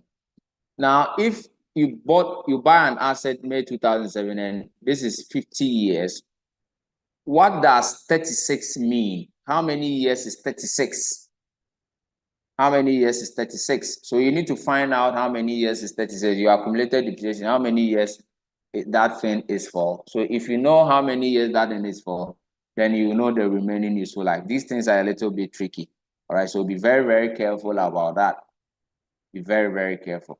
So how many years is the 36? Because you have to find out 600, that one is the part that is depreciated for 50 years. Every year is 12. So if every year is 12, it means that this one is 3 years. 36 is 3 years. So it means you are left with remaining useful life of what? 47 years. Is that not it? You are left with remaining useful life of 47 years. And that means the depreciation for that one is 20,000. So you have to be very, very careful. It is not given straight away like that. You have to be very, very careful. If an asset is revalued, we use the remaining useful life, not the old useful life, remaining useful life. So it means the depreciation here too will be what? 20,000, and the net, this thing will be 20,000, and here too was 460,000. So if you combine that, so don't forget our 20 will go to the cost of sales. So 920 plus 460 plus 460. That gives me 1380. All right. So my carrying amount for these two is 1380. And if it is 1380, then that one will go to my balance sheet, and this 20 will go and add to my cost of sales. So that is the double entry. So where is our cost of sales? There's an addition of depreciation of 20. Then we had 1380. That is the last part of the PPE. So go to your balance sheet and add it. 1380. Where are you? Plus 1380. All right. So now we will have our full PPE. Is that not it? We have our full PPE. You are leaving, eh?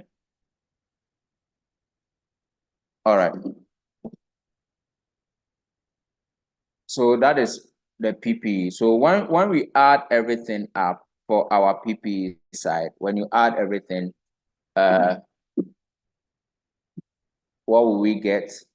Then we've done this part too. So we come back and add all of them. Then here we are with our closing stock. Closing stock. So be very careful of how we do the depreciations, okay? Closing stock is valued at 1.80 before all damages. At the year end, it was discovered that one of the lines of the goods in the warehouse has damaged. The count shows 125 items were damaged. the inventory was recorded at a cost of 50, all right, at a cost of 50. Those, but it also talk about the fact that by the following damaged item have scrap value of 40 each. So that is where we bring in the lower of cost and net realizable value, the lower of cost and net realizable value. So we need to deal with the concept of the lower of cost and net realizable value in this case, all right? So let's break them down. Let's break the issue down. So you see there is a whole lot of work done inside this question. So note 6, right? Note 6, let's focus on the valuation of the stock. Closing stock value, the cost is 1820. All right, 3 zeros. Then there is a damaged part of that stock. If it is damaged, it has to be out. They said it is damaged. 125 of that part is damaged. 125, 1250 part is damaged. Now, if that part is damaged, then it means it is a loss to us. It's a loss to us. So 100 and that part that is damaged, that gives me 187,500. So they said they were damaged. They were damaged. The inventory were recorded at we've done that. But following the damage, the items had a scrap of 40. So that part that was damaged had a scrap of 40. So bear in mind that it had a scrap. So what is the scrap? Of 40. So 1250 multiplied by 40. All right.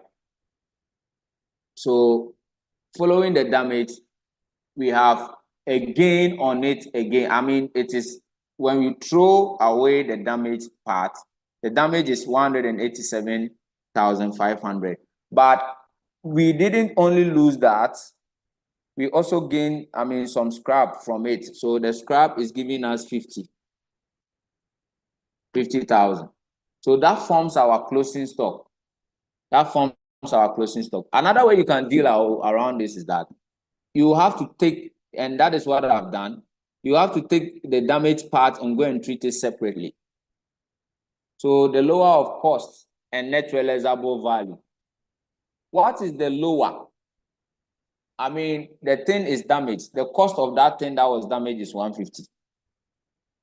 And you can save or salvage only 50 out of that. So if it is damaged, it must go because you can't sell that damage. It was a loss to us. But since we can now sell those damage for a scrap, it is just something that is going to reduce how much the thing has damaged up to. So basically, that is that. So when you add all these things, what will you have? You subtract this, you add, you have like 1682,500. All right. So basically, that is that. So please be careful about these things. So our closing stock now, this is our value. So the closing stock we've been waiting for to put in our cost of sale, this is where we have it. All right. So the closing stock, less closing stock, it is 168,2 and 500. So we have all these figures in our closing stock to deal with. The last note, I think this will be our last note. The intangible brand is 680. Okay, so that one too is an IAS 38 item. We may have some impairments to the cost of sales again. All right, so the intangible brand was acquired at 68,000. The useful life of the brand is considered indefinite. So indefinite, intangible asset without a finite useful life is done what? Is tested for impairment. So, and therefore Robo carries out an annual impairment review, and the annual impairment review identify. So he said that carries out an annual impairment review to identify the recoverable amount. An expert has estimated that the brand fair value less cost to sell is 860. So the cost of the thing, I mean, is how much? 68, but I mean, the fair value less cost to sell is 60, and the financial controller estimated a value in use of what? 62. So this one talks about impairment, IAS 36. Now, let me give you the equation for IAS 36 quickly. So if you have ever faced IAS 36, it says that when the carrying amount is greater than the recoverable amount, and recoverable amount is given by the greater of VIU, value in use, and fair value less cost to sell. In this case, the cost of the thing is 6. And if we have had the useful life, we would have reduced it, found the carrying amount. And since it doesn't have any useful life, it means what we have in the impairment comparison will still be like the same amount of what? 68,000. Then VRU, value in use, is 62,000. Then an aspect says the fair value less cost to sell is 60,000. So which one is the greater? The greater is this. So this one will be represented here. Now, clearly, what you should see in there is that between 68,000 and 62,000, this one is greater, so there is impairment. And therefore, since there is impairment, how much is the impairment? The impairment, therefore, is what? 6,000. So 6,000 will come to our cost of sales impairment, 6,000. Then what will go to our balance sheet? Of course, it will be the 62,000 because that is what we are reducing the amount. So that is that. So intangible that will be present in our balance sheet is 62,000. So where is our balance sheet? So now we are good to go. We just have to rewrite the other ones, then that's all. So intangible assets, that's why I told you to leave some spaces. It's possible, always possible. We can 7 that. All right, that is 62,000. So can we do the additions and close out? Finish all our additions and we close out everything. So revenue, what was our revenue? Let's pick it because we have dealt with all the notes. So that is how you do it. You deal with all the notes. Revenue here is 57. Then revenue is actually 5350,000. What is our cost of sales? We had a figure there. Let's go and add all of them up. Where are you? Cost of sales.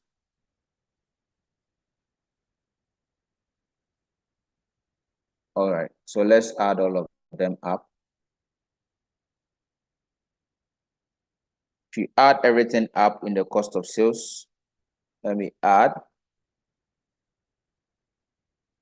So what I'm having here is 2,881,860.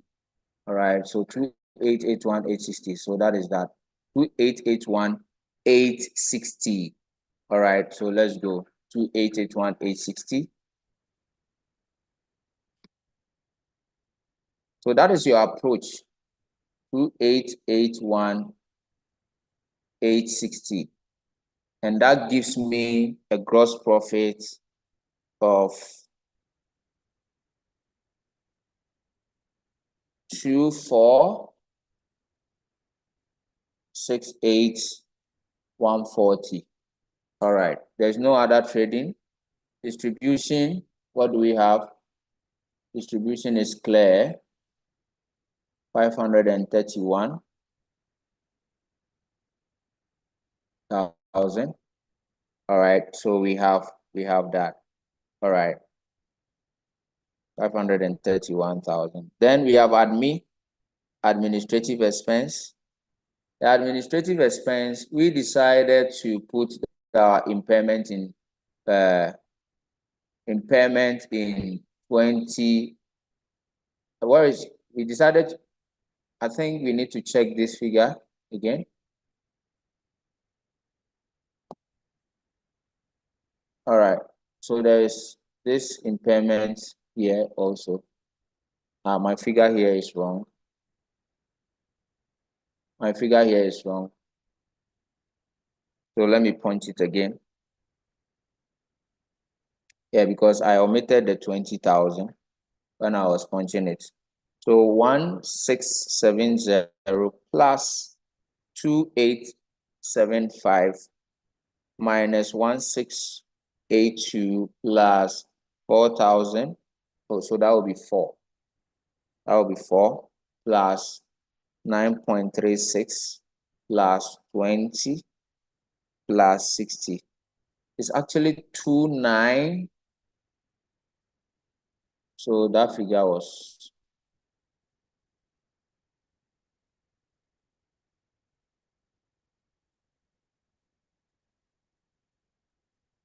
my figure here again is 2956,360. All right. 2956,360. So let's go and change our figure. 2956,360.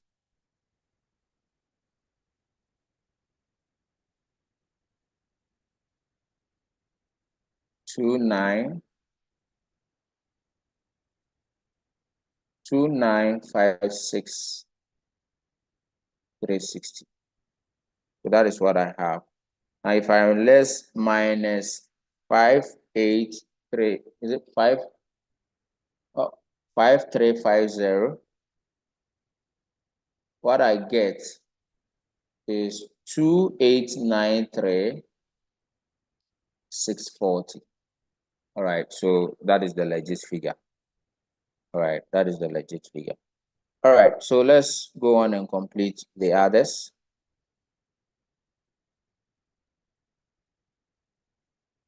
Let's go on and complete the others. I would wish somebody to punch that figure for me so that I just get the confirmation. All right, so you can also point the figure. I think in punching this, I left the 502 again. Yeah. So I think when I rounded it up, I left it again. It's because of the nature of the calculator. I'm using my phone. All right, because students don't have calculators, they're taking my calculator. All right, so somebody should punch that one and leave the figure on the chart for me. Let me carry it out because I omitted this figure.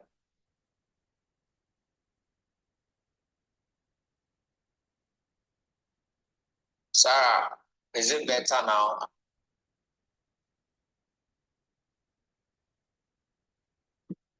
Okay, so somebody should punch that one and leave the figure on the chart for, because it looks as if this side should be 8 rather, or 1. So punch the figure there for me. Let's do it together again. You have 1670, right? 1670 plus 2875 minus 1682.5. Yeah, that is what I omitted. Plus 4 plus 9.36 plus 20 plus 6. It's actually 209.86. 2901. That's 2901 is what I'm having. So I'm waiting for the confirmation of the others. Somebody should do that and put on the chat room for me. I want to know you are with me.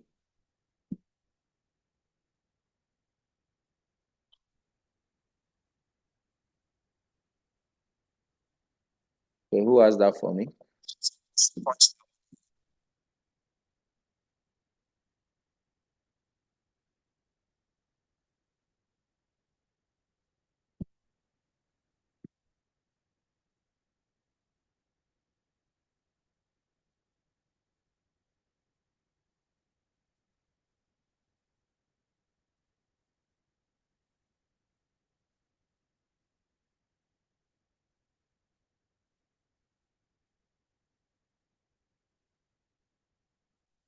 Yeah, so I have, Emmanuel says it's 290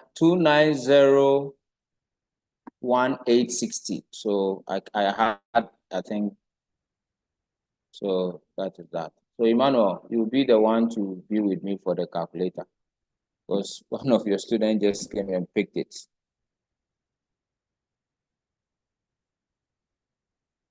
All right. So that is the figure. And thank you very much.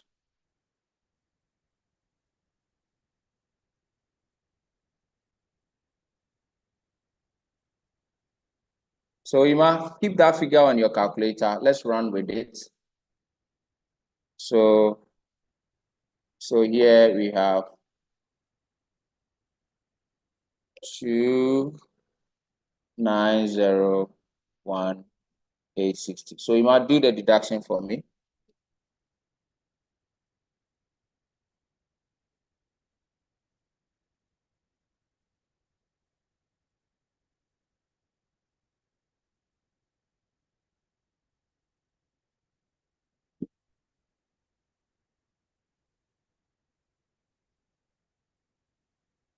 All right, let's wrap up with this question. Let's wrap up.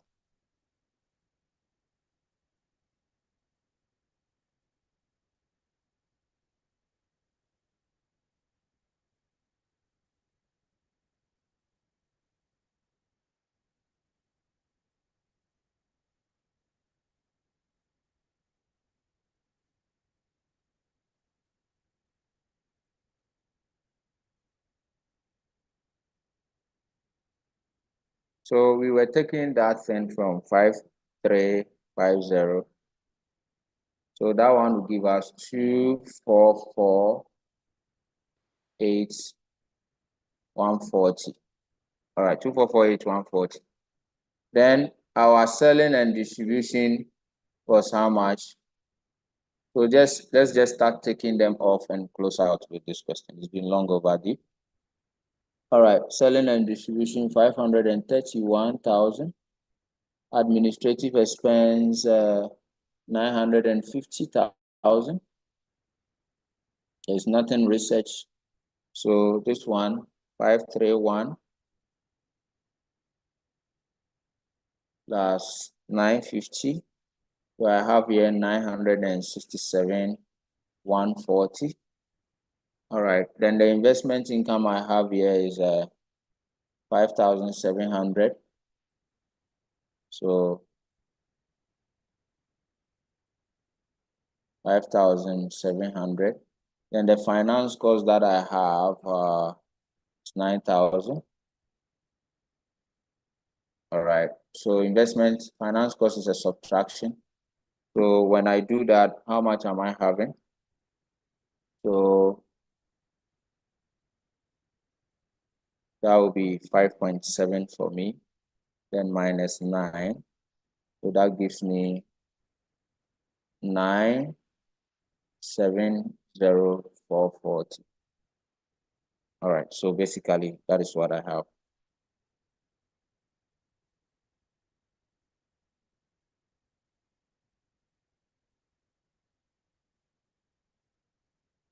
Yeah. So you can confirm the figures for me, Emmanuel, given the nature of the fund calculation. Gross profit is 244,140. Yeah, I had that. Then, yes.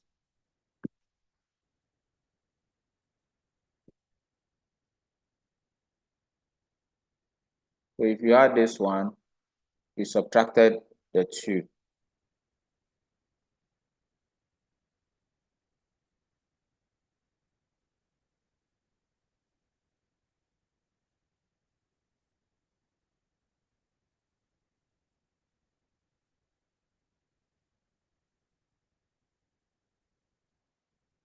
All right, then so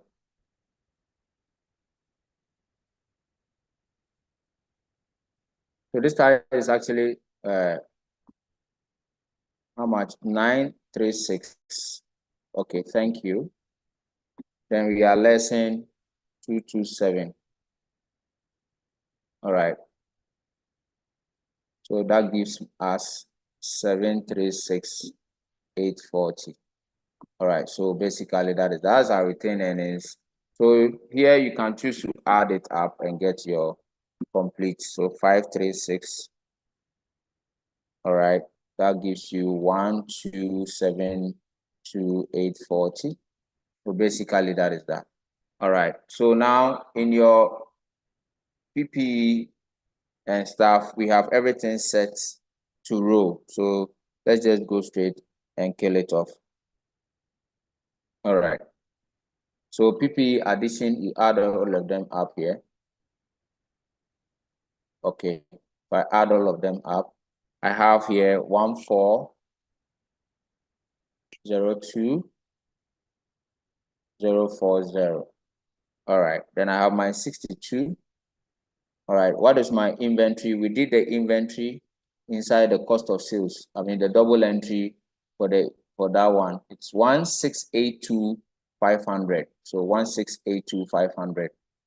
You see, when we forget to bring it, that is what happened. 1682400.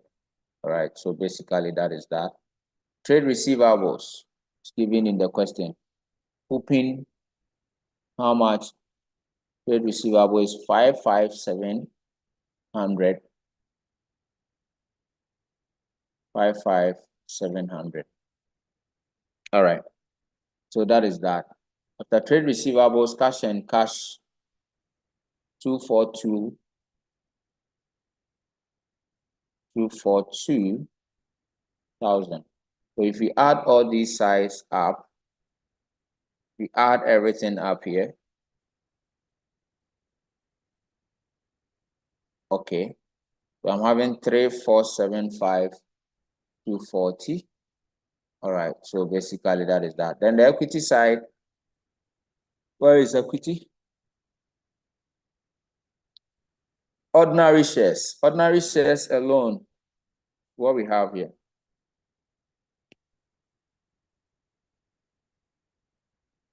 This thing is the CD sign, then my guess is that this one, I think there is an error there. So this one here should be attached over here.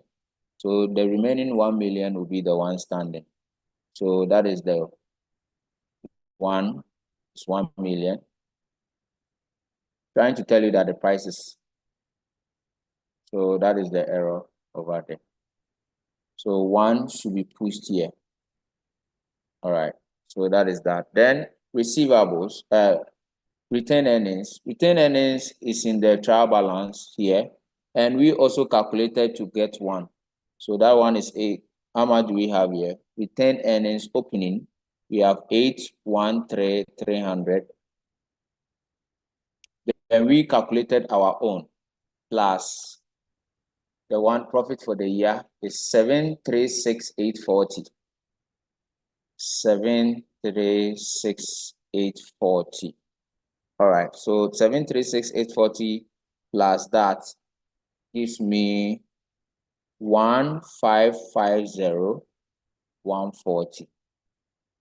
All right, so basically that is that. Then the revaluation surplus, we calculated it already, and that one too is this. All right, then what about, so asset is equal to capital plus liability. So let's add this side. If I add this here, I have 140, I have 6, I have 8, I have 0, then I have 3. So that is that. Bank loan, 100,000. So add this 100,000.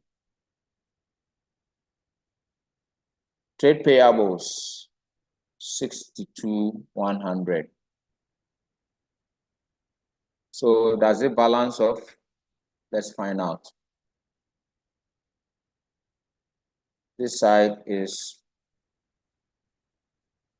240 because of this one. I have 5. I have 4, 3. So here is 7. So that is 3475240. 3475.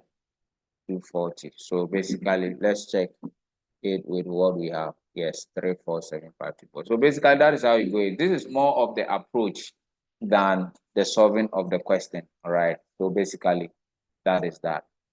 I encourage you guys to look at IFRS 9, how we do IFRS 9.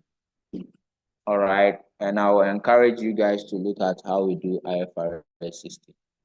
So if you were with us in the intervention, we've dealt with almost console, we've dealt with publication. All right. So now what I'm going to do is to show you a glimpse of how we do IFRS 9, and that will be that, and IFRS 16.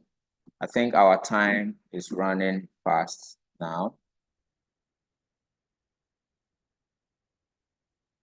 But if there is any question, please let me have it on your chat.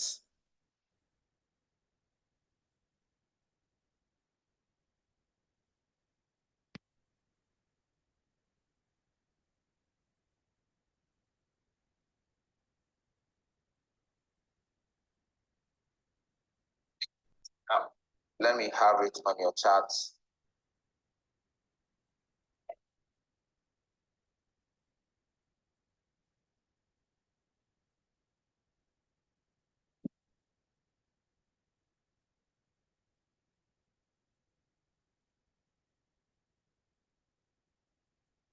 Model.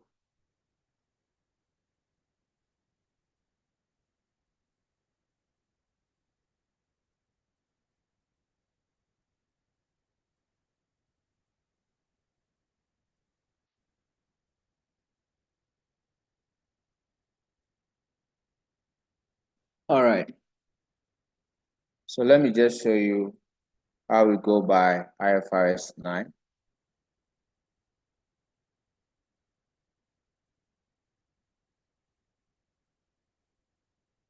All right.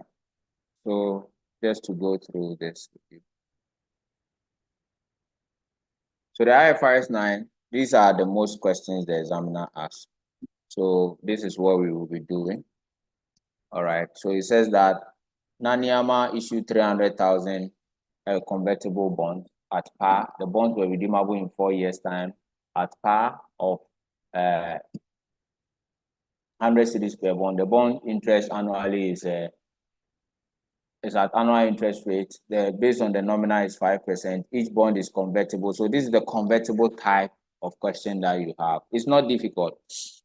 All you need to do, the initial measurement of a convertible is simple. So all you need to do is to present value, find the fair value. The fair value is equal to the present value.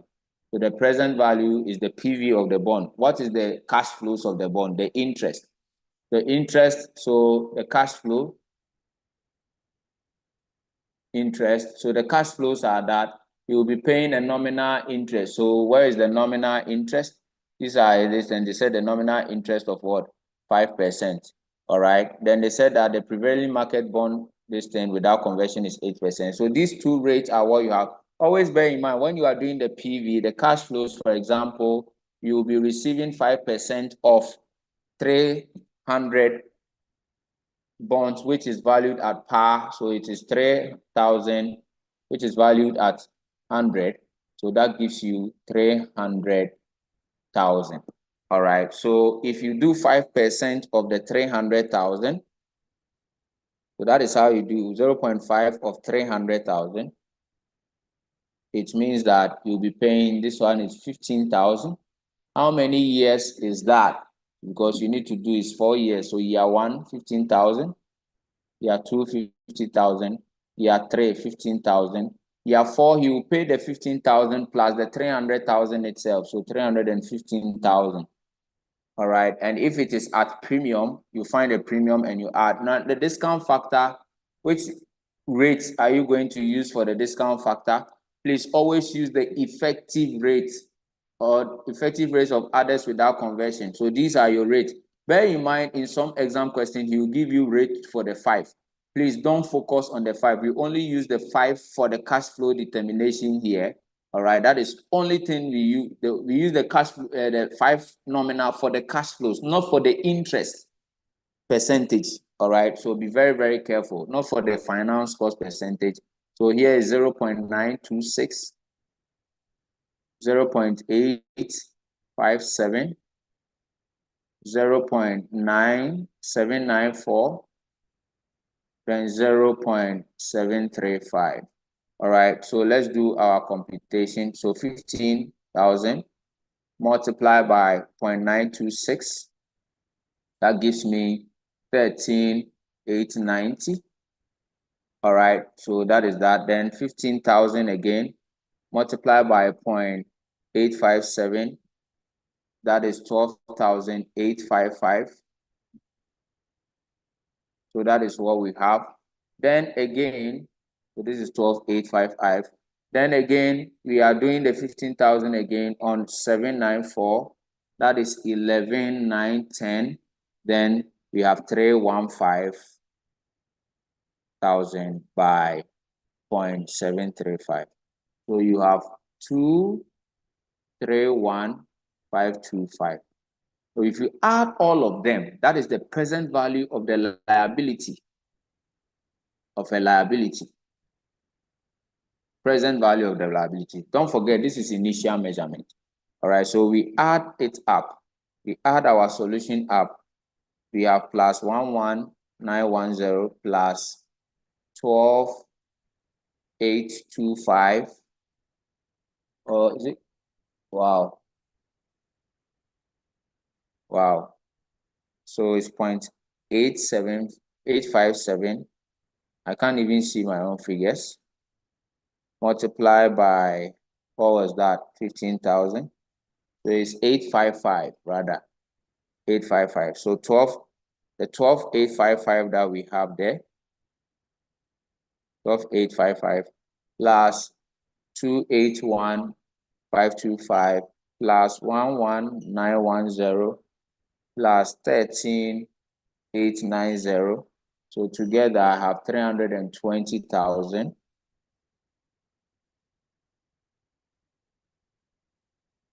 Right? So let's add the figures again. 13,890 plus 12,855 plus 11,910 plus 231,525. It's actually 270. 270.18. Then when you finish, you compare it with your nominal value, the coupon that you did, and that was 300,000. So the difference thereof become your equity component. So if this were to be a publication question, the difference thereof, which is 300,000, will be, this is 29,820, will be going to your stated capital. Added there, this is the liability. So now the subsequent measurement here, the liability, we use the amortized cost table, you remember. So unwinding is what we are looking for. So we have 27180. All right. Then the effective interest. Don't forget, the effective interest is what? 8%. So you do 8% on that value to get your unwinding to your P&L. Okay. Then the payment, which is your cash flow item, is 15,000. All right. 15,000. So what is the effective interest? So you have 270,180 multiplying 0.08. So this one is 21,614.4. All right, then you get your balance carried down. It's as simple as that. So if you add that figure you had, if you add the line 270, so if you add the entire line, which is 270,180 plus this figure you had 21,614.4. Then you minus your 15,000. Then this figure, which is 276,794, will be the one going to 794.4 will be the one going to your NCL. All right. So that is how we do it. In your publication, this one will go to your finance cost. All right. So basically, That is that. So ladies and gentlemen, that is how you deal with IFRS 9. That is how you deal with IFRS 9. That's inside the question. All right. That is the only plant inside the question. All right. It is at this point I expect students to ask questions because to your finance cost. All right. All right. So basically, that is that. So ladies and gentlemen, that is how you deal with IFRS 9. So expect this kind of question in your exam. Just that you'll be given a rate for this. All right. And please don't be confused. Pick the right ones and use. All right. So ladies and gentlemen, that is IFRS 9. But good news for you is that sometimes this opening balance that you get here will be given to you, may be given to you in your balance sheet. So you will see probably they will put the equity option also in your trial balance. Sorry. Also in your trial balance. So be careful about that. All right. So basically that is that. That is how it runs through. All right. So basically that is that. Okay.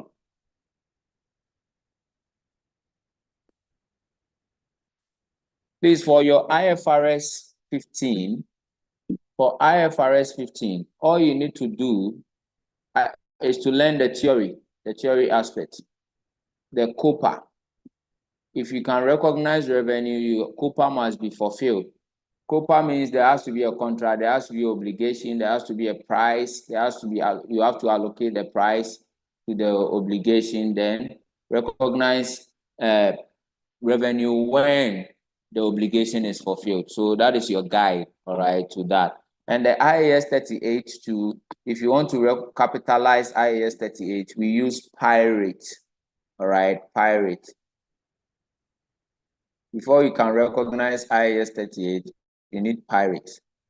What is E? E is expected to be beneficial. What is T? T is what? Technical feasibility. A is adequacy of resources. R is reliable measurement of cost. I is intention to complete. Then P is probable inflow of economic benefit. So that is that. All right, that is that. Or for IFRS 16, all you need to do is just the way we did what we just did. So you recognize the present value of the lease liability, then you recognize your right of use. All right. So that is what you do. Recognize your right of use. All right. So basically, here you do the PV of the liabilities yet to be paid. So if you look at this one, for example, this one says identify 3 key principles behind accounting for leases. Of course, in IFRS 16, yeah, there is no operating lease in the leasee accounting. It is all finance lease. All right. So let's pick up a question and deal with it. So look at this question. A typical question of what we expect you guys to face. It says on January, Swiss entered into a contract to lease a crane. All right. And this is more of SBR. I think this is level 3 question. Yeah, it entails a lot. I mean, diving into it will just not solve your problem of going to do your exam tomorrow. So the question that I will use to do this will be this particular question. All right, so be very, very vigilant and be with me, and let's end with this one. I think our time is due. I wish we could do the cash flow, all right? But you know what? Cash flow videos will be posted on this platform, all right? So make sure you go and watch the cash flow videos as quickly as possible, all right? Then as for console, so I have here Sarah and Kavri. I would want to be in touch with you. Then Emmanuel, thank you for giving me the figures. All right. So let's deal with this question. You need to learn when lease is in arrears and when lease is in advance. All right.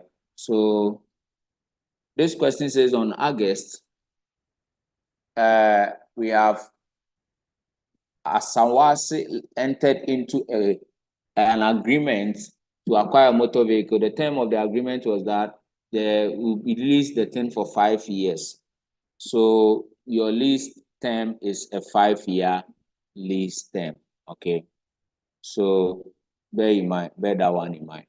All right. And from the date of inception, it says that the term of the agreement was that the vehicle will be leased for 5 years from the date of inception, subject to a deposit. So he is depositing. Let me give you the format. Here, you do present, listen carefully, present value of lease, the lease liability yet to be paid. That is the ones you PV. Then here, whatever you get over here for these things you do will be the lease liability figure here. Then you add payments made at commencement. At commencement. If there is any discount on those payments, may deduct them. All right. Then any other direct costs. All right. You add them. All right. So this is the idea we are taking. Okay. So let's do our initial measurement, picking this idea, and let's see how much it will be. So look at this. It says that they were to do an initial deposit of this amount. So 5 years from the date, subject to a deposit of this amount, then an annual payment of 6,500 in advance commencing from August 2018. So it tells you that they made this payment. So if you saw what I put here, your way out, if you saw it, I said the lease liability will come. Then the payment you did at commencement. This one is the worst ones you are yet to pay. Those ones that you are yet to pay. So please be very, very, very mindful. These days, the examiner is very, very tricky. So those ones yet to pay, how much are those ones yet to pay? So if this one tells you that the fair value of the vehicle and the present value of the lease liability payment were 48,000 at inception. So look at this. So that is the trick the examiner is using. He has done the PV here. He says that the PV is 48,000, but he did the PV, all right, the present value of the fair value of the vehicle and the present value of the lease payments were 48,000 at inception. So it means if you do this 48,000, you have included those payments they did at inception. These were the payments they did at inception. So that is what the examiner is using as a trick, which you need to be able to spot. All right. So if you want those ones yet to be paid, it means you need to subtract those ones they paid at the beginning. So how much did they pay at the beginning? 6,972 and what? 6,500. These were the payment they made at the beginning. So if you want to know the one that is here for you to come and add over here, then it means you need to subtract them from this. All right. So basically that is that, because yet to be paid is what we PV. And then the liability ahead of you, we PV liabilities. All right. So if this thing is 48,000, it means deduct those ones they've already paid, which is 19,972, and also deduct the first 6,500, which tells you that those ones yet to be paid that the PV should be done on is 21,500 and what? 28. So I told you that is the one you bring here, 21,528. All right. So when you add here, you have the 48,000, and your liability is this. All right. So when you are depreciating the subsequent measurement, you depreciate this asset over 5 years. So that is what you will do. So 48,000, 5 years, you get 9,600. So therefore, the carrying amount of that asset will be 38,400. What happens to the lease liability? we will come and do our lease amortization table. This one is in advance. So how do we present advance? In advance, you do it like this. So opening will be 21,528. All right, you can do it in two ways. All right, and here, so balance brought down. Then this one is in arrears, so in advance, sorry. So if it is in advance, you bring your payment. So you get your sub total. Then the subtotal, you calculate your finance cost on it. Then you get your balance carried down. That is how it is in advance. But you can do this in two main ways. I have put that here to put 21,528 here. Then my finance cost, I will calculate my finance cost using the implicit rate of 8%. All right. So what is my rate of 8%? So I'll do 0.08 multiplied by 21,528. That gives me 1722.24. All right. So that is my interest. Okay. Then the interest, if I now add that interest, I have to add that interest to 21,528. What I get here is 23,520.24. All right, so you continue 23,250. Sorry, 23,250. 23,250.24. So there is 0.24. So if you come here, 23,250.24. Payment, how much do they pay every year? The question said they pay 6,500 every year. So that is that. The first one was already paid into this. So that is why. So here you will let 6,500. I'm going to show you the two ways we are going to do this. So you pick your choice. 650. All right. Then the 650.24 that you have, you do multiply by 0.08. That is 1340.02. All right. Then, I mean, you add it up plus 16,750.24. So that gives me 18. If I do it to the last year, you realize that 0.26. You realize that it will be 0. So some people, you can also decide to do it 48,000 minus those ones they paid for payment for the first year. How much do they pay? It was these two they paid. So how much is that? Those two they paid was 19,972 plus 6,500.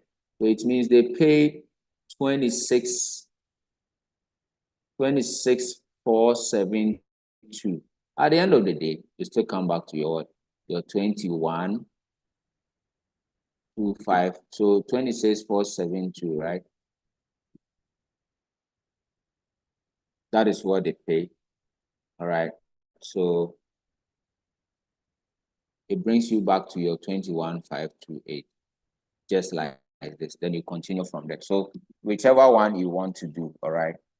All right, so ladies and gentlemen, when you finish doing it like this is in advance. Okay, since it is in advance, these ones will go to your SPL. That is the value that will go there for your period. Then this subtotal that you have here, the difference between this subtotal and this total, which of course it is this, will go to your current liability. Sorry, your current liability.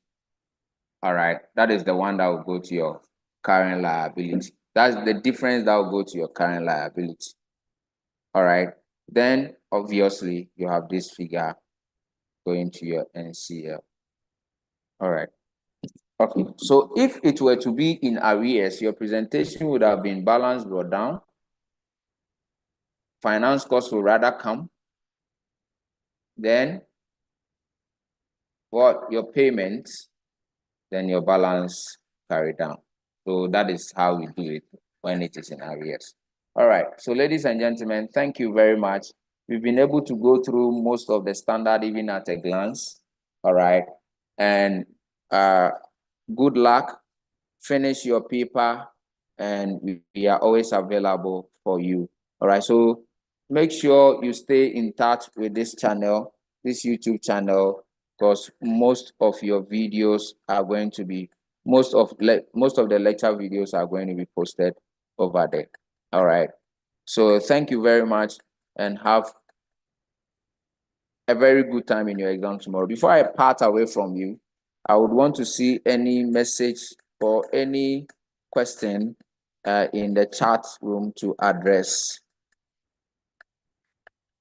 If you still want to go ahead to learn something before tomorrow, be vigilant and stay in IFRS 9, IFRS 16, stay with IFRS 5. All right. So these three standards you have to bear in mind. Know how to deal with these three standards: 15, 16, and 9. These IFRS standard with IFRS 5 are your IFRS standard for your examination. Obviously, PPE is constant. IAS 12 is constant. All right. So that is that. And try as much as possible to understand some standards like IAS 38, 36. All right. Okay. Borrowing costs, put up for you. I mean, that is that. Anyway, any question before I part away? Any question?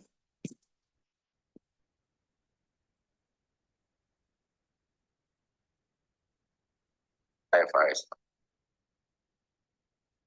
Cost, put up for you. I mean, that is that.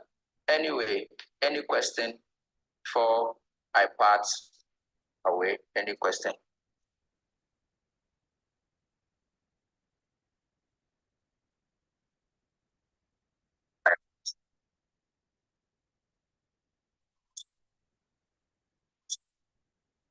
For you. I mean, that is that. Anyway, any question before I part away? Any question?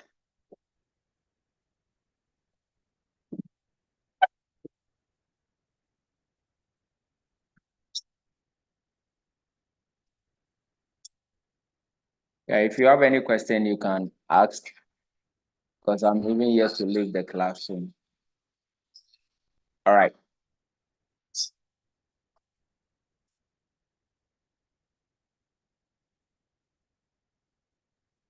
I would want to see a message in the Dropbox before I leave the class. Yeah, if you have any question, you can ask, but I'm even yet to leave the class. All right.